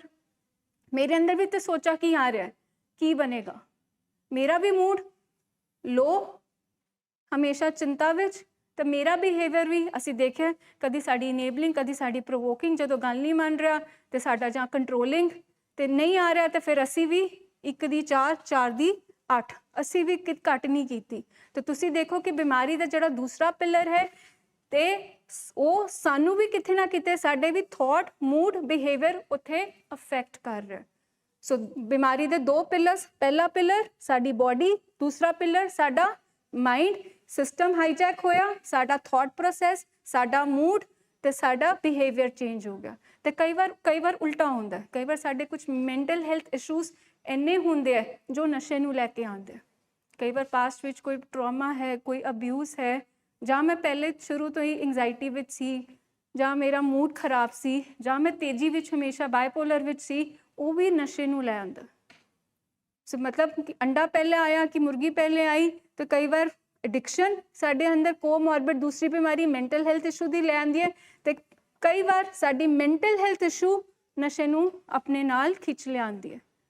ਤੇ ਅਸੀਂ ਇਹ ਬਿਮਾਰੀ ਤਦ ਹੀ ਕਹਿੰਦੇ ਹਾਂ ਕਿ ਬਿਮਾਰੀ ਨੂੰ ਹਲਕੇ ਵਿੱਚ ਕਦੇ ਵੀ ਨਹੀਂ ਲੈਣਾ, ਕਿਉਂਕਿ 2 ਪਿਲਰਸ ਤੇ ਤੁਹਾਡੇ ਹੁਣ ਥੱਲੇ ਟਹਿ ਗਏ। ਹੁਣ ਬਾਕੀ 2 ਪਿਲਰਸ ਦੇਖਣੇ ਆ ਕਿ ਰਹਿ ਸਕਦੀ ਹੈ ਸਾਡੀ ਛੱਤ। ਤਦ ਹੀ ਅਸੀਂ ਕਹਿੰਦੇ ਹਾਂ ਡਿਜ਼ੀਜ਼ ਕਨਸੈਪਟ ਵਿੱਚ ਲਾਈਫ ਉਹਦੀ ਡਿਸਫੰਕਸ਼ਨਲ ਕਿਵੇਂ ਹੋ ਗਈ। ਇਹ ਛੱਤ ਤੇ ਅਸੀਂ ਬੈਠੇ ਹਾਂ, ਅਸੀਂ ਹਾਲ ਵਿੱਚ ਕੰਮ ਕਰ ਸਕਦੇ ਹਾਂ, ਫੰਕਸ਼ਨਲ ਹੈ ਹਾਲ। ਤੇ ਜੇ ਛੱਤ ਹੀ ਨਾ ਹੋਈ, ਬਾਹਰ ਬਾਰਿਸ਼ ਹੋ ਰਹੀ ਹੈ, ਇਹ ਹਾਲ ਫੰਕਸ਼ਨਲ ਰਹਿਣਾ ਸੀ? ਹੁਣ ਉਹਦਾ ਬੋਡੀ ਪਿਲਰ ਵੀ ਹਿਲ ਗਿਆ, ਉਹਦਾ ਸਾਈਕੋਲੋਜੀਕਲ ਪਿਲਰ ਵੀ ਹਟ ਗਿਆ, ਉਹਦੀ ਲਾਈਫ ਫੰਕਸ਼ਨਲ ਰਹੇਗੀ? ਕੰਮ ਕਰ ਪਾਏਗਾ ਉਹ? ਨਹੀਂ। ਹੁਣ ਅਸੀਂ ਆ ਰਹੇ ਤੀਸਰੇ ਪਿਲਰ ਤੇ। ਔਰ ਤੀਸਰਾ ਪਿਲਰ ਹੈਗਾ social. Bio, psycho, social. Social ਦੇ ਵਿੱਚ ਅਸੀਂ ਕੀ ਦੇਖਦੇ ਹਾਂ ਕਿ ਉਹਦੇ ਰਿਸ਼ਤੇ, ਕਿ ਰਿਸ਼ਤੇ ਜਿਹੜੇ ਹੈਗੇ ਆ ਉਹ ਠੀਕ ਚੱਲ ਰਹੇ ਹੈ ਕਿ ਨਹੀਂ ਚੱਲ ਰਹੇ। ਔਰ ਜਿੱਥੇ ਐਡਿਕਸ਼ਨ ਆ ਜਾਏ ਉੱਥੇ ਰਿਸ਼ਤੇ ਤੇ ਬਿਲਕੁਲ ਚੂਰ ਚੂਰ ਕਹਿ ਲਓ, ਬਿਲਕੁਲ ਹੀ ਡਰਾਈ, ਫਾੜ ਟੁੱਟ ਫੁੱਟ, ਡਿਸਪਿਊਟ, ਸੈਪਰੇਸ਼ਨਸ, ਅਸੀਂ ਇਹੀ ਸਭ ਦੇਖਦੇ ਹਾਂ। ਮਾਂ ਪਿਓ ਦੇ ਨਾਲ ਕੋਈ ਬੇਦਖਲ ਕਰ ਰਿਹਾ ਹੈ, ਵਾਈਫ ਛੱਡ ਕੇ ਜਾ ਰਹੀ ਹੈ, ਭੈਣ ਭਰਾ ਦੇ ਰਿਸ਼ਤੇ ਖਰਾਬ ਹੋ ਰਹੇ ਹੈ, ਪ੍ਰਾਪਰਟੀਆਂ ਦੇ ਵਿੱਚ ਬਟਵਾਰੇ ਹੋ ਰਹੇ ਹੈ। ਬਟ ਹੋ ਕੀ ਰਹੇ, ਕਿਹਦੇ ਕਾਰਨ ਹੋ ਰਿਹਾ? ਬਿਮਾਰੀ ਦੇ ਕਾਰਨ ਹੋ ਰਿਹਾ। ਕਿਉਂਕਿ ਬਿਮਾਰੀ ਕਦੀ ਚਾਹੇਗੀ ਨਹੀਂ, ਕਿਉਂਕਿ ਇੱਕ ਦੇਖੋ ਨਾ, ਤੁਸੀਂ ਫੈਮਿਲੀ ਇਕਜੁੱਟ ਹੋ ਕੇ ਰਹੋਗੇ ਤੇ ਫੈਮਿਲੀ ਵਿੱਚ ਐਡਿਕਸ਼ਨ ਨਹੀਂ ਆ ਸਕਦੀ। ਐਡਿਕਸ਼ਨ ਆਏਗੀ ਉੱਥੇ ਜਿੱਥੇ ਕਿ ਪਾੜ ਪਿਆ ਹੋਏਗਾ। ਐਡਿਕਸ਼ਨ ਨੂੰ ਵਧਣ ਫੁੱਲਣ ਦਾ ਮੌਕਾ ਹੀ ਉੱਥੇ ਮਿਲੇਗਾ ਜਿੱਥੇ ਕਿ ਦੋ ਜੀ ਆਪਸ 'ਚ ਕਿਸੇ ਨਾਲ ਗੱਲ ਨਹੀਂ ਕਰ ਰਹੇ, ਕਿਉਂਕਿ ਪੁੱਛਗਿੱਛ ਹੀ ਨਹੀਂ ਹੈਗੀ, ਤੂੰ ਕਿੱਥੇ ਗਿਆ, ਕਿੱਥੇ ਆਇਆ, ਨਾ ਅਗਲੇ ਨੇ ਪੁੱਛਣਾ ਹੈ ਨਾ ਅਸੀਂ ਦੱਸਣਾ ਹੈ। ਤੇ ਕਿਹੜੀ ਚੀਜ਼ ਵਧੇਗੀ ਫੁੱਲੇਗੀ ਇਸ ਮਾਹੌਲ ਦੇ ਵਿੱਚ? ਨਸ਼ਾ। ਠੀਕ ਹੈ, ਬਹੁਤ ਹੱਦ ਤੱਕ ਬੱਚੇ ਆਪਣੇ ਘਰਾਂ ਤੋਂ ਮਤਲਬ ਕਹਿ ਲਓ 10th ਤੋਂ ਬਾਅਦ 12th ਤੋਂ ਬਾਅਦ ਬਾਹਰ ਜਾਣਾ ਚਾਹੁੰਦੇ ਹੈ। ਠੀਕ ਹੈ, ਕਿਉਂ? ਕਿਉਂਕਿ ਉਹਨਾਂ ਨੂੰ ਆਪਣੇ ਘਰ ਦਾ ਮਾਹੌਲ ਠੀਕ ਨਹੀਂ ਲੱਗ ਰਿਹਾ ਤੇ ਉੱਥੋਂ ਭੱਜਣਾ ਚਾਹੁੰਦੇ ਆ। ਔਰ ਜਦੋਂ ਉਹ ਆਪਣੇ ਘਰੋਂ ਭੱਜਦੇ ਨੇ ਬਾਹਰ ਨੂੰ ਤੇ ਉਹ ਉਹੋ ਜਿਹੀ ਸੰਗਤ 'ਚ ਪੈ ਜਾਂਦੇ ਨੇ ਜਿੱਥੇ ਕਿ ਨਸ਼ਾ ਆ ਗਿਆ। ਸੋ ਮੈਨੂੰ ਇਹ ਦੱਸੋ, ਉਹ ਸੰਗਤ ਤੇ ਉਹ এনवायरमेंट ਦਾ ਅਸਰ ਰਿਹਾ ਕਿ ਉਹ ਬੱਚਾ ਜਿੱਥੋਂ ਭੱਜ ਰਿਹਾ ਉਹਨੂੰ ਠੀਕ ਹੋਣ ਦੀ ਲੋੜ ਹੈ? ਇਹਦਾ ਮਤਲਬ ਸਾਡੇ ਘਰ ਦੇ ਮਾਹੌਲ ਨੂੰ ਠੀਕ ਹੋਣ ਦੀ ਲੋੜ ਹੈ ਨਾ, ਕਿ ਬੱਚੇ ਨੂੰ ਅੰਨਾ ਕਿਉਂ ਪਿਆ ਭੱਜਣ ਦਾ? ਇਹਦਾ ਮਤਲਬ ਕੁਛ ਨਾ ਕੁਛ ਤੇ ਹੈ ਕਿ ਅਸੀਂ ਆਪਣੇ, ਕਿਉਂਕਿ ਮੁੜ ਤੇ ਉਹਨੇ ਵਾਪਸ ਘਰ ਦੇ ਵਿੱਚ ਹੀ ਆਣਾ ਹੈ, ਤੇ ਜੇ ਉਹਦਾ ਦਿਲ ਘਰ 'ਚ ਹੀ ਨਹੀਂ ਲੱਗ ਰਿਹਾ, ਇਹਦਾ ਮਤਲਬ ਕੁਛ ਤਾਂ ਕੁਛ ਤੇ ਹੋਏਗਾ ਨਾ। ਸੋਸਾਇਟੀ ਦੇ ਵਿੱਚ ਸੋਸ਼ਲ ਰਿਸ਼ਤੇ ਜਦੋਂ ਅਸੀਂ ਕਹਿੰਦੇ ਆ, ਸੋ ਇੱਕ ਐਡਿਕਟ ਦੇ ਘਰ ਦੇ ਰਿਸ਼ਤੇ ਖਰਾਬ ਹੋ ਜਾਂਦੇ ਆ, ਵਰਕ ਤੇ ਵੀ ਅਸੀਂ ਕਹੀਏ ਉਹਦੇ ਰਿਸ਼ਤੇ ਖਰਾਬ ਹੋ ਜਾਂਦੇ ਆ, ਕੰਮ ਦੇ ਵਿੱਚ ਜਦੋਂ ਉਹ ਜਾਂਦਾ ਹੈ, ਠੀਕ ਹੈ, ਉਹਦੇ ਰਿਸ਼ਤੇ, ਉਹ ਕਿਸੇ ਦੀ ਅਥਾਰਟੀ ਨਹੀਂ ਲੈ ਸਕਦਾ, ਕਿਸੇ ਨਾਲ ਚੱਜ ਨਾਲ ਗੱਲ ਨਹੀਂ ਕਰ ਸਕਦਾ, ਕਿਸੇ ਨਾਲ ਟੀਮ ਵਰਕ ਵਾਂਗੂ ਮਤਲਬ ਕੋਆਪਰੇਟ ਕਰਕੇ ਕੰਮ ਨਹੀਂ ਕਰੇਗਾ। ਜਿਵੇਂ ਮੈਮ ਨੇ ਕਿਹਾ ਕਿ ਸਾਈਕੋਲੋਜੀਕਲ ਲੈਵਲ ਤੇ ਸ਼ੱਕ ਵਹਿਮ ਆਉਣੇ ਸ਼ੁਰੂ ਹੋ ਜਾਂਦੇ ਆ। ਬਹੁਤ ਹੱਦ ਤੱਕ ਅਸੀਂ ਦੇਖਦੇ ਹਾਂ ਆਪਣੇ ਮਰੀਜ਼ਾਂ ਨੂੰ ਗੱਲ ਕਰਦੇ ਕਿ ਉਹ ਉੱਥੇ 4 ਬੰਦੇ ਨਾ ਮੇਰੇ ਅਗੇਂਸਟ ਹੀ ਗੱਲਾਂ ਕਰਦੇ ਸੀ, ਮੈਨੂੰ ਡਿਮੀਨ ਕਰਨਾ ਚਾਹੁੰਦੇ ਸੀ, ਇਸ ਲਈ ਮੈਂ ਨੌਕਰੀ ਛੱਡਤੀ। ਸਾਨੂੰ ਆਪਣੇ ਬੌਸ ਦੇ ਅਗੇਂਸਟ ਪੈਰਾਨੋਇਆ ਹੋ ਜਾਂਦਾ ਹੈ ਕਿ ਉਹ ਬੰਦੇ ਮੈਨੂੰ ਰਾਈਜ਼ ਕਰਨਾ ਨਹੀਂ ਦੇਖਣਾ ਚਾਹੁੰਦੇ, ਇਸ ਲਈ ਮੈਂ ਨੌਕਰੀ ਛੱਡਤੀ। ਸੋ ਸਾਡੀ ਸਾਈਕੋਲੋਜੀਕਲ ਜਿਹੜੀ ਹੈਲਥ ਹੁੰਦੀ ਹੈ ਨਾ, ਉਹ ਜਦੋਂ ਬਿਲਕੁਲ ਕਹਿ ਲਓ ਖਰਾਬ ਹੋਣੀ ਸ਼ੁਰੂ ਹੋ ਜਾਂਦੀ ਹੈ ਤੇ ਉਹਦਾ ਅਸਰ ਸਾਡੇ ਰਿਸ਼ਤਿਆਂ ਤੇ ਵੀ ਨਜ਼ਰ ਆਉਣਾ ਸ਼ੁਰੂ ਹੋ ਜਾਂਦਾ ਹੈ। ਹੁਣ ਦੇਖੋ, ਇੱਕ ਬੱਚਾ ਮਾਪਿਓ ਨੂੰ ਆਪਣਾ ਦੁਸ਼ਮਣ ਸਮਝ ਰਿਹਾ ਹੈ, ਜੋ ਕਿ ਸਾਰੇ ਪੇਸ਼ੈਂਟਸ ਇੱਥੇ ਇਹੀ ਕਹਿੰਦੇ ਸੀ ਸਾਡੇ ਮਾਪਿਓ ਦੁਸ਼ਮਣ ਸੀਗੇ। ਠੀਕ ਹੈ, ਹੌਲੀ ਹੌਲੀ ਕਰਕੇ ਜਦੋਂ ਇਨਸਾਈਟ ਆਣੀ ਸ਼ੁਰੂ ਹੋ ਜਾਂਦੀ ਹੈ, ਉਹਨਾਂ ਨੂੰ ਸਮਝ ਆਉਂਦਾ ਹੈ ਕਿ ਨਹੀਂ, ਵਾਕਈ ਇਹ ਸਾਡੇ ਵੈਲ ਵਿਸ਼ਰਸ ਹੈਗੇ ਆ, ਪਰ ਵਿਦ ਵਾਟ ਨੋਸ਼ਨ ਦੇ ਕਮ ਇਜ਼ ਕਿ ਸਾਡੇ ਮਾਪਿਓ ਸਾਡੇ ਦੁਸ਼ਮਣ ਹੈ। ਹੁਣ ਇਹ ਮੈਨੂੰ ਦੱਸੋ, ਇਹ ਇੱਕ ਸੋਚ, ਸਹੀ ਸੋਚ ਹੈ ਕਿ ਗਲਤ ਸੋਚ ਹੈ? ਜੇ ਅਸੀਂ ਦੇਖੀਏ, ਬਿਮਾਰ ਸੋਚ। ਬਿਮਾਰ ਸੋਚ ਹੈ ਨਾ, ਸਹੀ ਸੋਚ ਤੇ ਨਹੀਂ ਹੈ ਨਾ, ਬਿਮਾਰ ਸੋਚ ਹੈ। तो वो बीमार सोच क्यों आई? क्योंकि साडे दिमाग ते साडे साइकोलॉजिकल लेवल ते बीमारी ने असर पाया, जिहदा असर कि मुड़ साडे कित्थे आया? रिश्तियां ते आया। सो एक एक पहलू जिहड़ा खराब हुंदा रहेगा ना, देखना उहदा असर दूसरे चीज़ां ते आना शुरू हो जाएगा। सो रिश्ते, जदों मैं तुहानूं पुछा साडे रिश्ते कोई इन्ने वधिया ते नहीं सीगे ना, ਜਦੋਂ ਅਸੀਂ ਆਪਣੇ ਬੱਚੇ ਨੂੰ, ਆਪਣੇ ਲਵਡ ਵਨ ਨੂੰ ਇੱਥੇ ਲੈ ਕੇ ਆਏ, ਸਾਡੇ ਰਿਸ਼ਤੇ ਬਿਲਕੁਲ ਉਥਲ ਪੁਥਲ ਹੋ ਚੁੱਕੇ ਸੀ। ਜਾਂ ਤੇ ਅਸੀਂ ਗੁੱਸਾ ਕਰ ਰਹੇ ਸੀ, ਜਾਂ ਬੇਇੱਜ਼ਤੀ ਕਰ ਰਹੇ ਸੀ, ਜਾਂ ਅਸੀਂ ਉਹਨੂੰ ਡਿਮੀਨ ਕਰ ਰਹੇ ਸੀਗੇ, ਜਾਂ ਉਹਨੂੰ ਕੰਪੈਰੀਜ਼ਨ ਕਰ ਰਹੇ ਸੀ, ਜਾਂ ਉਹਨੂੰ ਬੁਲਾਣਾ ਹੀ ਛੱਡਤਾ, ਧਮਕੀਆਂ ਦੇ ਰਹੇ ਸੀ। ਇਹੀ ਸਭ ਕੁਝ ਹੋ ਰਿਹਾ ਸੀਗਾ, ਐਂਡ ਸੇਮ ਉਹ ਵੀ ਉਹੀ ਚੀਜ਼ਾਂ ਕਰ ਰਿਹਾ ਸੀ। ਸੋ ਰਿਸ਼ਤੇ ਵਾਲੀ ਗੱਲ ਤੇ ਰਹਿ ਹੀ ਨਹੀਂ ਗਈ ਸੀ ਕੋਈ। ਆਪਾਂ ਸ਼ਾਇਦ ਦਿਖਾਵੀ, ਦੁਨਿਆਵੀ ਦਿਖਾਵੇ ਲਈ ਆਪਾਂ ਠੀਕ ਸੀਗੇ ਫੈਮਿਲੀ, ਪਰ ਉਹ ਵੀ ਕੀ ਹੈ ਕਿ ਉਹ ਨਸ਼ਾ ਜ਼ਿਆਦਾ ਦੇਰ ਚੁੱਕ ਕੇ ਰਹਿੰਦਾ ਨਹੀਂ ਹੈ। ਉਹ ਬਾਹਰ ਸਾਰੇ ਖਿਲਾਰੇ ਜਿਹੜੇ ਆ ਉਹ ਸਮਾਜ 'ਚ ਨਜ਼ਰ ਆ ਜਾਂਦੇ ਆ। ਤਾਂ ਅਸੀਂ ਕਹਿੰਦੇ ਸੋਸ਼ਲ ਸੋਸਾਇਟੀ ਦੇ ਵਿੱਚ ਵੀ ਕੀ ਹੈ ਕਿ ਸਾਡੀ ਪੰਡੀ ਹੋ ਜਾਂਦੀ ਹੈ ਇਸ ਬਿਮਾਰੀ ਦੇ ਵਿੱਚ ਆ ਕੇ। ਅਸੀਂ ਜਿੰਨੇ ਮਰਜ਼ੀ ਵਧੀਆ ਬੈਕਗਰਾਉਂਡ, ਫੈਮਿਲੀ ਬੈਕਗਰਾਉਂਡ ਤੋਂ ਆਉਂਦੇ ਹਾਂ, ਠੀਕ ਹੈ, ਜਿੰਨਾ ਮਰਜ਼ੀ ਅਸੀਂ ਲੁਕਾਉਣ ਦੀ, ਛੁਪਾਉਣ ਦੀ, ਆਪਣੇ ਲੈਵਲ ਤੇ ਮੈਨੇਜ ਕਰਨ ਦੀ ਕੋਸ਼ਿਸ਼ ਕਰਦੇ ਹਾਂ, ਪਰ ਬਿਮਾਰੀ ਤੇ ਬਿਮਾਰੀ ਹੈ ਨਾ। ਬਿਮਾਰੀ ਨੇ ਵੱਧ ਕੇ ਕੀ ਹੈ, ਉਹ ਤੇ ਖੜੇ ਬਾਜ਼ਾਰ ਦੇ ਵਿੱਚ ਆ ਜਾਂਦੀ ਹੈ ਬਿਮਾਰੀ। ਠੀਕ ਹੈ ਨਾ, ਅਸੀਂ ਸੜਕ ਤੇ ਉੱਠ ਕੇ, ਸੜਕ ਤੋਂ ਖਿੱਚ ਕੇ ਮਾਰ ਕੇ, ਕਿੰਨੀ ਵਾਰੀ ਮੈਂ ਸੁਣਿਆ ਕਿ ਗਲੀ ਦੇ ਵਿੱਚ ਲੜਾਈਆਂ ਹੋ ਰਹੀਆਂ, ਆਂਢ ਗੁਆਂਢ ਨੇ ਸੁਣ ਲਿਆ, ਰਿਸ਼ਤੇਦਾਰਾਂ ਨੂੰ ਪਤਾ ਚੱਲ ਗਿਆ, ਵਿਆਹ ਤੇ ਗਏ ਸੀ ਉੱਥੇ ਫਲਾਣੇ ਨਾਲ ਲੜ ਲਿਆ, ਪੱਗ ਲੱਥ ਗਈ ਜੀ, ਏਦਾਂ 4 ਬੰਦਿਆਂ ਨੂੰ ਲੈ ਕੇ ਆਣਾ ਪਿਆ। ਉਹ ਕੀ ਹੈ ਕਿ ਐਟ ਲਾਰਜਰ ਲੈਵਲ ਸੋਸਾਇਟੀ ਦੇ ਵਿੱਚ ਸਾਡੀ ਇੱਜ਼ਤ ਦੀ ਧੱਜੀਆਂ ਉੱਡ ਜਾਂਦੀਆਂ ਇਸ ਬਿਮਾਰੀ ਦੇ ਵਿੱਚ। ਸੋ ਬਾਇਓ, ਸਾਈਕੋ, ਸੋਸ਼ਲ, ਐਂਡ ਇਹ ਤਿੰਨੋਂ ਚੀਜ਼ਾਂ ਜਿਵੇਂ ਮੈਮ ਨੇ ਕਿਹਾ ਕਿ ਸ਼ਾਇਦ ਸਰੀਰਿਕ ਲੈਵਲ ਤੇ ਵੀ ਤੁਹਾਡੇ ਅੰਦਰ ਕਿਸੇ ਨੂੰ ਬੀਪੀ ਹੋ ਗਿਆ, ਕਿਸੇ ਨੂੰ ਸ਼ੂਗਰ ਹੋ ਗਿਆ, ਕਿਸੇ ਨੂੰ ਸਲੀਪ ਇਸ਼ੂਜ਼ ਹੋ ਗਏ, ਤੁਹਾਨੂੰ ਬਾਡੀ ਦੇ ਲੈਵਲ ਤੇ ਆਪਣੇ ਅੰਦਰ ਚੇਂजेस ਨਜ਼ਰ ਆ ਰਹੇ ਹੋਣਗੇ, ਬਟ ਸਾਈਕੋਲੋਜੀਕਲ ਲੈਵਲ ਤੇ ਵੀ, ਸੋਸ਼ਲ ਲੈਵਲ ਤੇ ਵੀ ਦੇਖੋ, ਤੁਸੀਂ ਵੀ ਆਪਣੇ ਅੰਦਰ ਇਹ ਚੀਜ਼ਾਂ ਦੇਖ ਰਹੇ ਹੋ ਕਿ ਬਿਮਾਰੀ ਨਾਲ ਅਸੀਂ ਸ਼ੈਡੋ ਇਲਨੈਸ ਕਿਉਂ ਕਹਿੰਦੇ ਆ, ਕਿ ਇਹ ਬਿਮਾਰੀ ਫੈਮਿਲੀ ਡਿਜ਼ੀਜ਼ ਹੈ, ਅਸੀਂ ਕਿਉਂ ਕਹਿੰਦੇ ਆ, ਇਹ ਸਾਰੇ ਚੇਂजेस ਤੁਹਾਡੇ ਅੰਦਰ ਵੀ ਆ ਰਹੇ ਕਿ ਨਹੀਂ ਆ ਰਹੇ? ਆ ਰਹੇ ਹੈ ਨਾ। ਹੁਣ ਜੇ ਬੇਇੱਜ਼ਤੀ, ਜੇ ਰਿਸ਼ਤੇ ਸਾਡੇ ਲਵਡ ਵਨ ਦੇ ਖਰਾਬ ਹੋਏ ਹੈ ਤੇ ਤੁਹਾਡੇ ਵੀ ਤੇ ਖਰਾਬ ਹੋਏ ਹੈ ਨਾ, ਜਿਨ੍ਹਾਂ ਨਾਲ ਤੁਸੀਂ ਵੀ ਅਨਕੰਫਰਟੇਬਲ ਹੋ, ਰਿਸ਼ਤੇ ਤੁਹਾਡੇ ਵੀ ਖਰਾਬ ਹੋਏ ਹੈ। ਕਿਸੇ ਨੇ ਆਪਣੀ ਭੈਣ ਦੇ ਵੱਲ ਜਾਣਾ ਬੰਦ ਕਰਤਾ, ਕਿਸੇ ਨੇ ਆਪਣੇ ਪੇਕੇ ਜਾਣਾ ਬੰਦ ਕਰਤਾ, ਕਿਸੇ ਨੇ ਰਿਸ਼ਤੇਦਾਰਾਂ ਨੂੰ ਬੁਲਾਉਣਾ ਬੰਦ ਕਰਤਾ, ਅਸੀਂ ਫੇਸ ਕਰਨਾ ਹੀ ਬੰਦ ਕਰਤਾ, ਤਾਂ ਸਾਡੇ ਉੱਤੇ ਵੀ ਤੇ ਸਾਈਕੋਲੋਜੀਕਲ ਜਾਂ ਸੋਸ਼ਲ ਲੈਵਲ ਤੇ ਇਹ ਪ੍ਰੋਬਲਮਸ ਆਉਣੀਆਂ ਸ਼ੁਰੂ ਹੋ ਗਈਆਂ ਨਾ। ਦੈਟ ਇਜ਼ ਵਾਟ ਕਿ ਸਾਨੂੰ ਗਰੰਟਿਡ ਹੈ ਕਿ ਇਹ ਡਿਜ਼ੀਜ਼ ਹੈਗੀ ਹੈ। ਪੇਸ਼ੈਂਟ ਸਾਨੂੰ ਪੁੱਛਦੇ ਆ ਕਿ ਅਸੀਂ 20% 'ਚ ਜੀ ਕਿਵੇਂ ਆਉਂਦੇ ਆ, ਸਾਰੀ ਦੁਨੀਆ ਨਸ਼ੇ ਕਰ ਰਹੀ ਹੈ, ਤੁਸੀਂ ਕਿਵੇਂ ਕਲੇਮ ਕਰ ਦੋਗੇ ਕਿ ਅਸੀਂ 20% 'ਚ ਆ? ਇਹ ਉਹਦਾ ਨਤੀਜਾ ਹੈ, ਇਹ ਹੈ ਉਹਦਾ ਆਨਸਰ, ਕਿ ਬਾਇਓਲੋਜੀਕਲ ਲੈਵਲ ਤੇ ਤੁਹਾਡੀ ਲਾਈਫ ਖਰਾਬ ਹੋਈ ਹੈ, ਸਾਈਕੋਲੋਜੀਕਲ ਲੈਵਲ ਤੇ ਹੋਈ ਹੈ, ਸੋਸ਼ਲ ਲੈਵਲ ਤੇ ਹੋਈ ਹੈ। ਇਸ ਲਈ ਅਸੀਂ 20% ਦੇ ਵਿੱਚ ਹੈਗੇ ਆ। ਜਿਹੜੇ ਬੰਦੇ ਹੋਰ ਨਸ਼ਾ ਕਰ ਰਹੇ ਹੋਣਗੇ, ਸ਼ਾਇਦ ਉਹਨਾਂ ਦੇ ਸਾਰੀ ਜ਼ਿੰਦਗੀ ਦੇ ਜਿਹੜੇ ਪਹਿਲੂ ਨੇ ਨਾ, ਉਹ ਏਦਾਂ ਉਥਲ ਪੁਥਲ ਨਹੀਂ ਹੋਏ ਹੋਏ। तो बायो साइको सोशल तो बाद आता है। एंड जब हम डाटा इंटरवेंशन कराते हैं, वो डाटा इंटरवेंशन में भी ये डिजीज मॉडल आपका भ्रम तोड़ता है, हमें डिनाइल से बाहर निकालता है। कई बार हमें भी होता है कि लाइक सारी दुनिया पी रही है तो वाई ही नीड्स ट्रीटमेंट। तो आप इस मॉडल को ध्यान में रख के सिम्टम्स देखो, अपनी लाइफ में हार्श रियलिटीज़ देखो, तो आपको दिख जाएगा बॉडी लेवल पे क्या चेंज है, साइकोलॉजिकल लेवल पे क्या चेंज है, देन रिश्तों के लेवल पे क्या उथल पुथल, क्या मतलब यहाँ पे पूरा क्योस मचा हुआ है, कहाँ मिठास है रिश्तों में। रिश्तों में तो सिर्फ सेक महसूस होता है, इतना सेक महसूस होता है कि कोई आपके पास भी बैठने को नहीं तैयार होता। एंड देन चौथा पिलर जो हम बात कर रहे हैं, बायो साइको सोशल, देन चौथा पिलर स्पिरिचुअल। मतलब ये कहते हैं कि ये बीमारी आपके हड्डों में भी रच गई है, आपकी रूह की बीमारी बन गई है। रूह की बीमारी इसलिए बन गई क्योंकि हर टाइम पे एक इंसान के अंदर तसल्ली नहीं है, बेचैनी है, उसके अंदर सुकून नहीं है, उसका मन भटकता रहता है। एडिक्शन वाला पेशेंट आपको हमेशा लगेगा भटकती आत्मा, इतनी रेस्टलेसनेस उसमें होती है, टिकाई नहीं है, एक जगह बैठ ही नहीं सकता, उसको संतुष्टि नहीं है, उसके पास सब कुछ उसकी लाइफ का है, बट फिर भी उसके अंदर सब्र नहीं है, उसके अंदर ग्रैटिट्यूड नहीं है। वो सिर्फ सबसे ज़्यादा क्या निकालेगा, नुक्स ही नुक्स निकालेगा।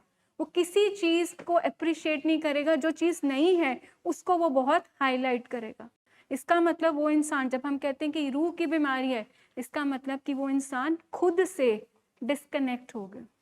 नंबर 1 कि वो खुद से, जिसको हम कहते हैं डिस्कनेक्टेड हॉरिजॉन्टली, कि वो खुद से कट गया। डिस्कनेक्टेड वर्टिकली, इसका मतलब कि वो उस परमात्मा से कट गया, उसको लगता है कि उसको किसी चीज़ की ज़रूरत नहीं है, वो अपने आप सब कुछ कर लेगा, उसको ना फैमिली चाहिए, ना उसको ट्रीटमेंट चाहिए, ना उसको किसी का साथ चाहिए, वो अपने आप अपनी सारी चीज़ें ठीक कर लेगा।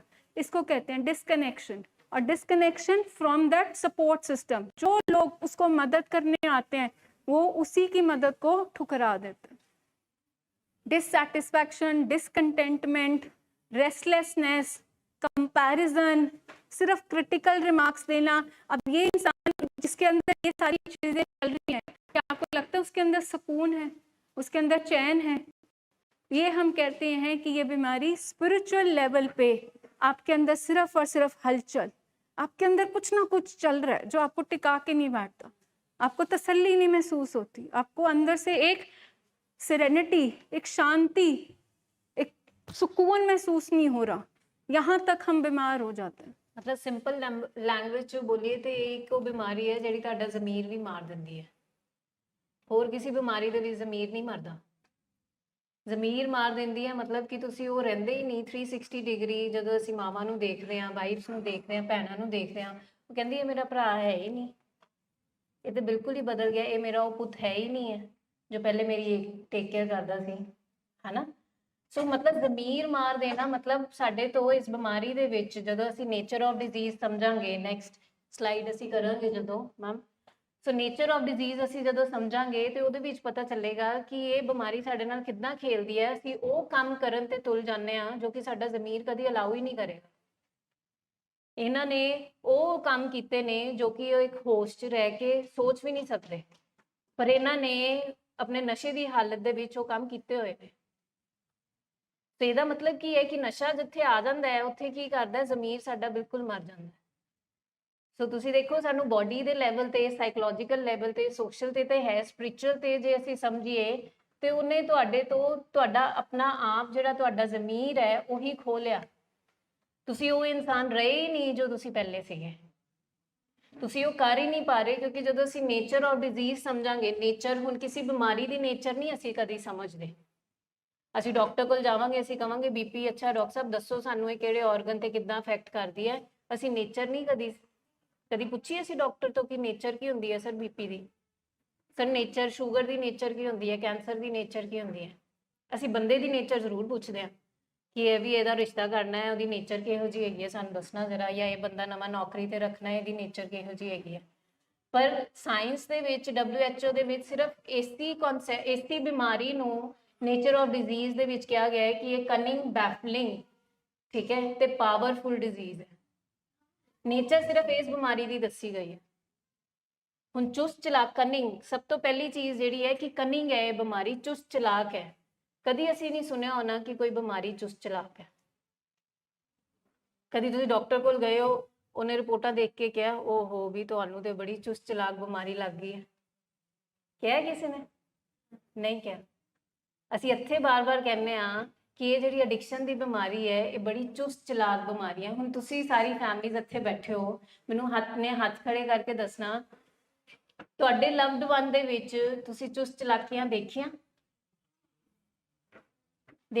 ਹੱਥ ਖੜੇ ਕਰਕੇ ਮੈਂ ਕਿਹਾ ਦੇਖਿਆ। ਔਰ ਉਹ ਕਿਉਂ ਆ ਗਿਆ? ਕਿਉਂਕਿ ਉਹਨੂੰ ਬਿਮਾਰੀ ਉਹੋ ਜਿਹੀ ਲੱਗੀ ਹੈ ਜਿਹੜੀ ਕਿ ਕਨਿੰਗ ਹੈ। ਹੁਣ ਜੇ ਕੋਈ ਲਵਡ ਵਨ ਤੁਹਾਡਾ ਜਾਂ ਜੇ ਕੋਈ ਮਰੀਜ਼ ਉਲਟੀਆਂ ਕਰ ਰਿਹਾ ਤੇ ਉਹਨੂੰ ਬਿਮਾਰੀ ਉਹ ਵਾਲੀ ਲੱਗੀ ਹੈ ਜਿਹਦੇ ਵਿੱਚ ਉਲਟੀਆਂ ਆਣਗੀਆਂ, ਠੀਕ ਹੈ।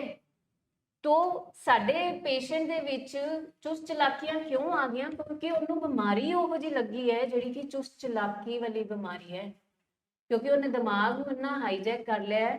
ਅਸੀਂ ਕਹਿੰਦੇ ਹਾਂ ਇੱਥੇ ਕਿ ਸਾਡਾ ਲਵਡ ਵਨ ਜਦੋਂ ਮੂੰਹ ਖੋਲੇਗਾ ਨਾ ਝੂਠ ਬੋਲੇਗਾ। ਕਿਉਂ? ਕਿਉਂਕਿ ਅੰਦਰ ਬਿਮਾਰੀ ਉਹੋ ਜਿਹੀ ਚੱਲ ਰਹੀ ਹੈ। ਸੱਚ ਬੋਲ ਕੇ ਉਹਨੂੰ ਉਹਦੇ ਰੈਪਰਕਸ਼ਨਸ, ਉਹਦੇ ਕਨਸੀਕੁਐਂਸਿਸ ਸਹਿਣੇ ਪੈਣਗੇ ਤੇ ਉਹ ਤੇ ਅਵੋਇਡੈਂਟ ਹੈਗਾ, ਉਹ ਕਹੇਗਾ ਛੱਡ ਪਰਾਂ, ਕੀ ਕਰਨਾ, ਇਸ ਤੋਂ ਚੰਗਾ ਝੂਠ ਬੋਲ ਕੇ ਖਿਸਕ ਜਾਓ ਇੱਥੋਂ। ਤਾਂ ਉਹ ਚੁਸਤ ਚਲਾਕੀਆਂ ਕਿਉਂ ਆ ਗਈਆਂ? ਕਿਉਂਕਿ ਉਹਨੂੰ ਬਿਮਾਰੀ ਉਹੋ ਜਿਹੀ ਲੱਗੀ ਹੈ। ਹੁਣ ਬਿਮਾਰੀ ਜਿਹੋ ਜਿਹੀ ਲੱਗੀ ਹੈ, ਸਿੰਪਟਮਸ ਵੀ ਤੇ ਉਹੋ ਜਿਹੇ ਆਣਗੇ ਨਾ। ਜਿਵੇਂ ਮੈਮ ਨੇ ਪਹਿਲੇ ਵੀ ਕਿਹਾ ਕਿ ਸਿੰਪਟਮ ਸਾਡੇ ਬੱਚਿਆਂ ਨੂੰ, ਸਾਡੇ ਲਵਡ ਵਨਸ ਨੂੰ ਇਹ ਨਹੀਂ ਆਣੇ ਕਿ ਕਿਸੇ ਨੂੰ ਵੋਮਿਟ ਆ ਰਹੀ ਹੈ, ਕਿਸੇ ਦੀ ਬ੍ਰੇਨ ਫੌਗ ਹੋ ਰਿਹਾ, ਜਾਂ ਕਿਸੇ ਨੂੰ ਜੀ ਹੈਡੇਕ ਹੋ ਰਿਹਾ, ਕਿਸੇ ਨੂੰ ਕੁਝ ਹੋ ਰਿਹਾ। ਨਹੀਂ, ਐਟ ਲਾਰਜਰ ਲੈਵਲ ਉਹਨਾਂ ਦੇ ਸਿੰਪਟਮਸ ਕਿੱਥੇ ਸ਼ੋ ਹੋਣਗੇ? ਉਹਨਾਂ ਦੇ ਬਿਹੇਵੀਅਰ ਦੇ ਵਿੱਚ, ਉਹਨਾਂ ਦੇ ਸੋਚਾਂ ਦੇ ਵਿੱਚ, ਉਹਨਾਂ ਦੇ ਮੂਡ ਦੇ ਵਿੱਚ, ਠੀਕ ਹੈ।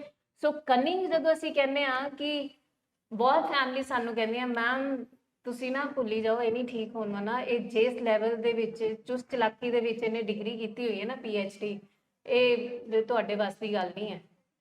ਪਰ ਉਹ ਗੱਲ ਕਿਹਦੇ ਬਾਰੇ ਕਰ ਰਹੇ ਹੁੰਦੇ? ਆਪਣੇ ਲਵਡ ਵਨ ਬਾਰੇ ਕਿ ਉਹਦੀ ਬਿਮਾਰੀ ਬਾਰੇ? ਬਿਮਾਰੀ ਬਾਰੇ। ਕਿਉਂਕਿ ਉਹਨੂੰ ਬਿਮਾਰੀ ਇਹੋ ਜਿਹੀ ਲੱਗੀ ਹੈ ਜਿਹਦੇ ਵਿੱਚ ਕਿ ਸਿੰਪਟਮ ਹੈ ਹੀ ਹੈ ਚੁਸਤ ਚਲਾਕੀ, ਇੱਕ ਸਿੰਪਟਮ ਹੈ ਉਹਦਾ, ਨੇਚਰ ਆਫ ਡਿਜ਼ੀਜ਼। ਸੋ ਕਨਿੰਗਨੈਸ ਜਦੋਂ ਅਸੀਂ ਕਹਿੰਦੇ ਆ ਕਿ ਬਿਮਾਰੀ ਬੜੀ ਚੁਸਤ ਚਲਾਕ ਹੈ, ਸੋ ਉਹ ਚੁਸਤ ਚਲਾਕੀਆਂ ਜਿਹੜੀਆਂ ਤੁਸੀਂ ਅੱਜ ਤੱਕ ਸਮਝ ਰਹੇ ਹੋ ਸਾਡੇ ਲਵਡ ਵਨ ਨੇ ਕੀਤੀਆਂ, ਉਹ ਉਹਦੀ ਬਿਮਾਰੀ ਨੇ ਕਰਾਈਆਂ। ਕਿਉਂਕਿ ਆਪਣਾ ਆਪ ਤੇ ਮਰ ਗਿਆ ਹੋਇਆ ਨਾ ਉਹਨਾਂ ਦਾ। ਹੁਣ ਉਹ ਬਸ ਉਹ ਇੱਕ ਗਨ ਪੁਆਇੰਟ ਤੇ ਉਹ ਚੀਜ਼ਾਂ ਕਰ ਰਿਹਾ ਜੋ ਉਹਨਾਂ ਦੀ ਬਿਮਾਰੀ ਕਰਾ ਰਹੀ ਹੈ। ਤੁਸੀਂ ਰੋਬੋਟ ਦੇਖ ਲਓ, ਉਹਨਾਂ ਦਾ ਕਹਿ ਲਓ ਸੋਲ ਨਹੀਂ ਹੁੰਦੀ। ਅਸੀਂ ਸਪਿਰਿਚੁਅਲ ਲੈਵਲ ਤੇ ਅਸੀਂ ਕਿਹਾ ਕਿ ਇਹ ਸਪਿਰਿਚੁਅਲ ਬਿਲਕੁਲ ਖਤਮ ਹੋ ਜਾਂਦੇ ਆ, ਜ਼ਮੀਰ ਮਰ ਜਾਂਦਾ ਜੇ ਅਸੀਂ ਕਹੀਏ ਸਿੰਪਲ ਲੈਂਗੁਏਜ। ਤੇ ਹੁਣ ਅਸੀਂ ਰੋਬੋਟ ਤੋਂ ਬਟਨ ਤੇ ਕੰਮ ਕਰਾ ਰਹੇ ਹਾਂ। ਸੋ ਇਹਨਾਂ ਨੂੰ ਬਟਨ ਤੇ ਕੌਣ ਕੰਮ ਕਰਾ ਰਿਹਾ? ਇਹਨਾਂ ਦੀ ਐਡਿਕਸ਼ਨ। ਇਹਨਾਂ ਦੇ ਇੱਥੇ ਬੰਦੂਕ ਦਾ ਉਹ ਰੱਖਿਆ ਹੋਇਆ ਹੈ, ਬੰਦੂਕ ਰੱਖੀ ਹੈ, ਔਰ ਇਹਨਾਂ ਨੂੰ ਕਹੀ ਜਾ ਰਹੀ ਹੈ ਕਿ ਹਾਂ ਵੀ ਤੂੰ ਇਹ ਕਰ, ਤੂੰ ਇਹ ਕਰ, ਇਹ ਕਰ। ਆਪਣਾ ਇਹ ਕੁਝ ਸੋਚ ਸਮਝ ਕੁਝ ਲਗਾ ਹੀ ਨਹੀਂ ਪਾ ਰਹੇ। ਸੋ ਫਿਰ ਅਸੀਂ ਇਹਨਾਂ ਨੂੰ ਕਨਿੰਗ ਕਵਾਂਗੇ ਕਿ ਇਹਨਾਂ ਦੀ ਬਿਮਾਰੀ ਨੂੰ ਕਨਿੰਗ ਕਰਾਵਾਂਗੇ? ਬਿਮਾਰੀ ਨੂੰ ਕਨਿੰਗ ਕਰਾਵਾਂਗੇ ਨਾ, ਬਿਕੋਜ਼ ਨੇਚਰ ਆਫ ਡਿਜ਼ੀਜ਼ ਜਿਹੜੀ ਹੈ ਉਹ ਕੀ ਹੈ? ਕਨਿੰਗ। वैसे आज तक जब रिश्ते देखने जाते थे तो यही देखते थे, लड़की सुंदर है, सहज है, सुशील है, बट यहाँ पे उल्टा है। ये बीमारी में आप देख लो कि बिल्कुल ऑपोजिट उसने लगाए हैं। बीमारी क्या है? चुस्त, चालाक, ताकतवर। तो चुस्त चालाकियाँ तो हमने देख ली है। बीमारी क्या है? बेफलिंग। बेफलिंग का मतलब बीमारी आपको हमेशा कंफ्यूज करके रखेगी, पजल करके रखेगी, हमेशा दुविधा में रखेगी, करूं कि ना करूं, इलाज करवाऊं कि ना कराऊं। अब यही देखना, ये एज अ फैमिली आपके अंदर भी दुविधा चलती है कि अब 3 महीने हो गए हैं, या 3 महीने कराऊं कि ना कराऊं, डिटॉक्स कराऊं कि 100 दिन का कराऊं, दवाइयाँ दिलवाऊं कि अब बंद कर दूं, फॉलोअप पे भेजूं कि ना भेजूं। मतलब कभी भी आपको हन्ने बन्ने नहीं होने देगी, हमेशा कंफ्यूज करके रखेगी। अब नशा छोड़ दिया है, कभी कभार कर लूं, अच्छा चिट्टा छोड़ा है, कभी कभी बियर पी लूंगा, कभी कभी सिगरेट पी लूंगा। अब देखो ये बीमारी आपको हर मौके पे कंफ्यूज करके रखेगी। और एज अ फैमिली अब आप देखो ये मोटा हो गया है, बीमारी की मैं दवाइयाँ बंद कर दूं, अब साल से फॉलोअप पे जा रहा है, अब मैं फॉलोअप बंद कर दूं, अब ये अपनी रिस्पॉन्सिबिलिटीज़ होली होली उठा रहा है, अब वो इसको हर टाइम पे जो प्लान दिया गया है काउंसलिंग का उस पे जाने की ज़रूरत नहीं है। तो ये बीमारी आपको भी हमेशा क्या करेगी? कंफ्यूज करके रखेगी। क्योंकि बीमारी में ताकत इतनी है ना, बीमारी इतनी चुस्त चालाक है कि आपकी आंखों के आगे, आपकी दिमाग की सोच के आगे हमेशा पर्दा डाल के रखेगी कि ताकि आप सही एक्शन ना ले पाओ। कि बीमारी तो तड़पेगी ना, एक हट्टा कट्टा शरीर उसके हाथ से जा रहा है, ठीक है, बीमारी को निकलना पड़ रहा है, बीमारी उससे छूट रही है, उस शरीर में से कहाँ पे करेगी? तो बीमारी क्या करती है? बड़ी साइलेंटली वेट करती है, बीमारी साइलेंटली आपको पजल करती है।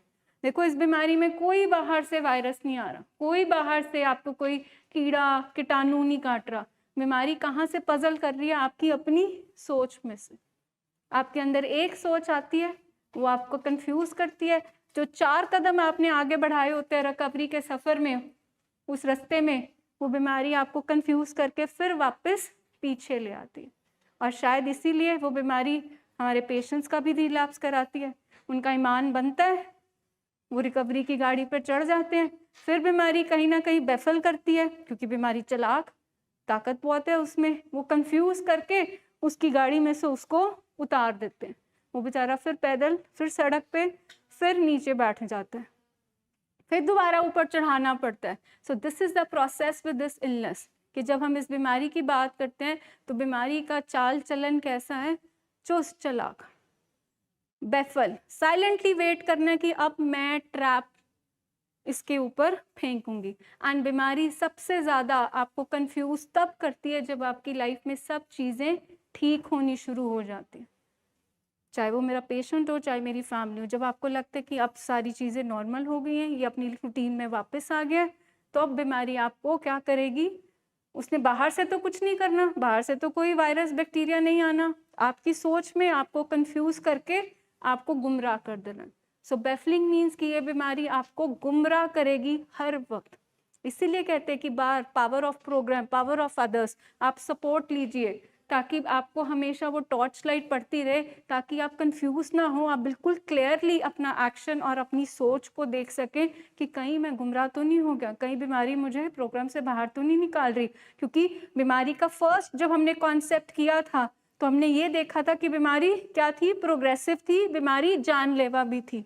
तो उस बीमारी ने गुमराह करना है, और उस गुमराह करते करते कहीं ये ना देख लें कि हम कोई बड़ा हादसा, कोई बड़ा नुकसान ना कर लें। सो इस बीमारी में हमें ये चीज़ बार बार ध्यान रखनी है कि कौन सी बीमारी के साथ मेरा वाह पे आए, जो चुस्त है, चालाक है, और जो पूरी मुझे गुमराह करेगी। ਐਂਡ ਲਾਸਟ ਜੇ ਅਸੀਂ ਸਮਝਣਾ ਹੈ that is powerful।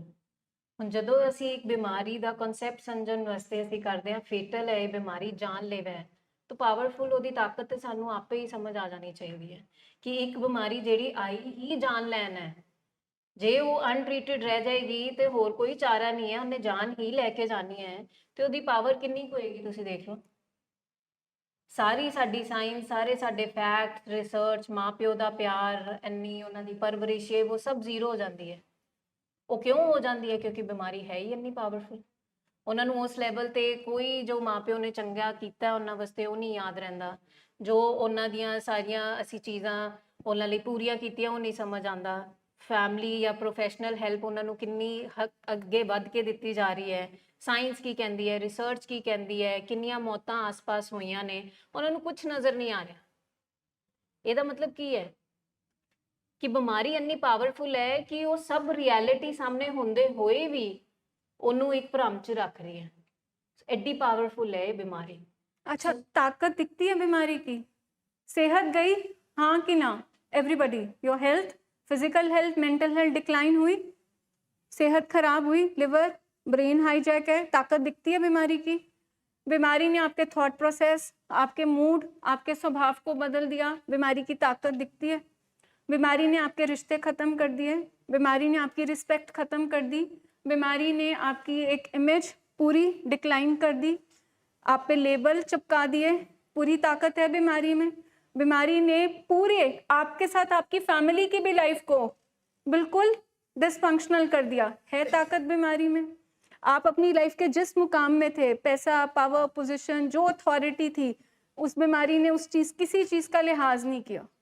जब उसने आपको इंटॉक्सिकेशन में, जब आप जिस हाल में आए थे, क्या उसने कभी लिहाज किया? उसकी ताकत देखी है?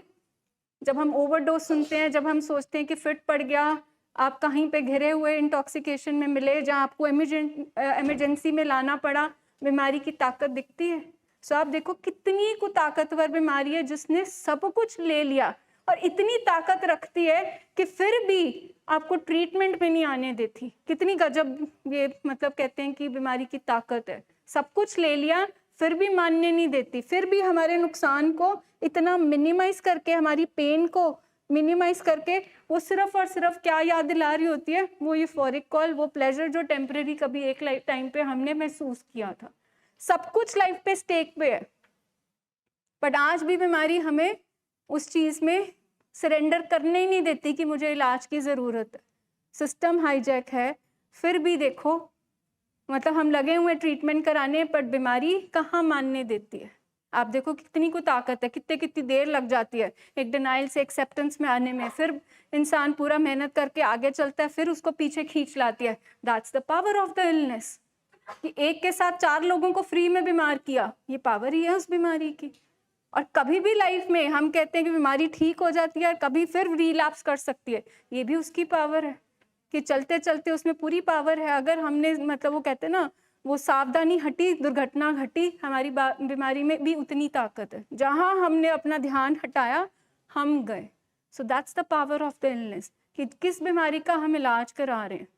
तो बार बार we have to remind ourself, खांसी जुकाम नहीं है, कोई वो नहीं हुआ, फ्लू वायरल नहीं हुआ कि 5 दिन 10 दिन एंटीबायोटिक लेंगे तो ठीक हो जाएगा। बीमारी तो पूरी लॉन्ग लास्टिंग, पूरी लंबे उम्र चलनी है। तो हम देख लें कि हम कितना को इस प्रोग्राम को फॉलो कर रहे हैं, किस उसको समझने की कोशिश कर रहे हैं। So that is addiction is, जब हम कहते हैं कि इट इज़ अ डिजीज़, भारी शब्द यूज़ करते हैं ताकि ये बैठ जाए, चुभ जाए, ताकि आप ट्रीटमेंट में इनरोल हो सकें। ਸੋ ਆਈ ਹੋਪ ਅੱਜ ਦੇ ਦਿਨ ਦੇ ਵਿੱਚ ਜੋ ਮੀਟਿੰਗ ਦਾ ਏਜੰਡਾ ਸੀ, ਤੁਸੀਂ ਇਸ ਬਿਮਾਰੀ ਨੂੰ ਬਹੁਤ ਕਲੋਜ਼ਲੀ ਜਾਣਿਆ ਹੋਏਗਾ, ਸਮਝਿਆ ਹੋਏਗਾ। ਐਂਡ ਇਹ ਜੋ ਸਾਡਾ ਇੱਕ ਕੋਸ਼ਿਸ਼ ਸੀਗੀ ਤੁਹਾਨੂੰ ਸਮਝਾਉਣ ਦੀ, ਉਹ ਸਿਰਫ ਇਸ ਲਈ ਸੀਗੀ ਕਿ ਤੁਸੀਂ ਇਸ ਬਿਮਾਰੀ ਨੂੰ ਸਮਝੋ ਐਂਡ ਤੁਸੀਂ ਆਪਣੇ ਲਵਡ ਵਨ ਨੂੰ ਸਪੋਰਟ ਕਰ ਸਕੋ ਉਹਦੀ ਰਿਕਵਰੀ ਦੀ ਜਰਨੀ ਦੇ ਵਿੱਚ।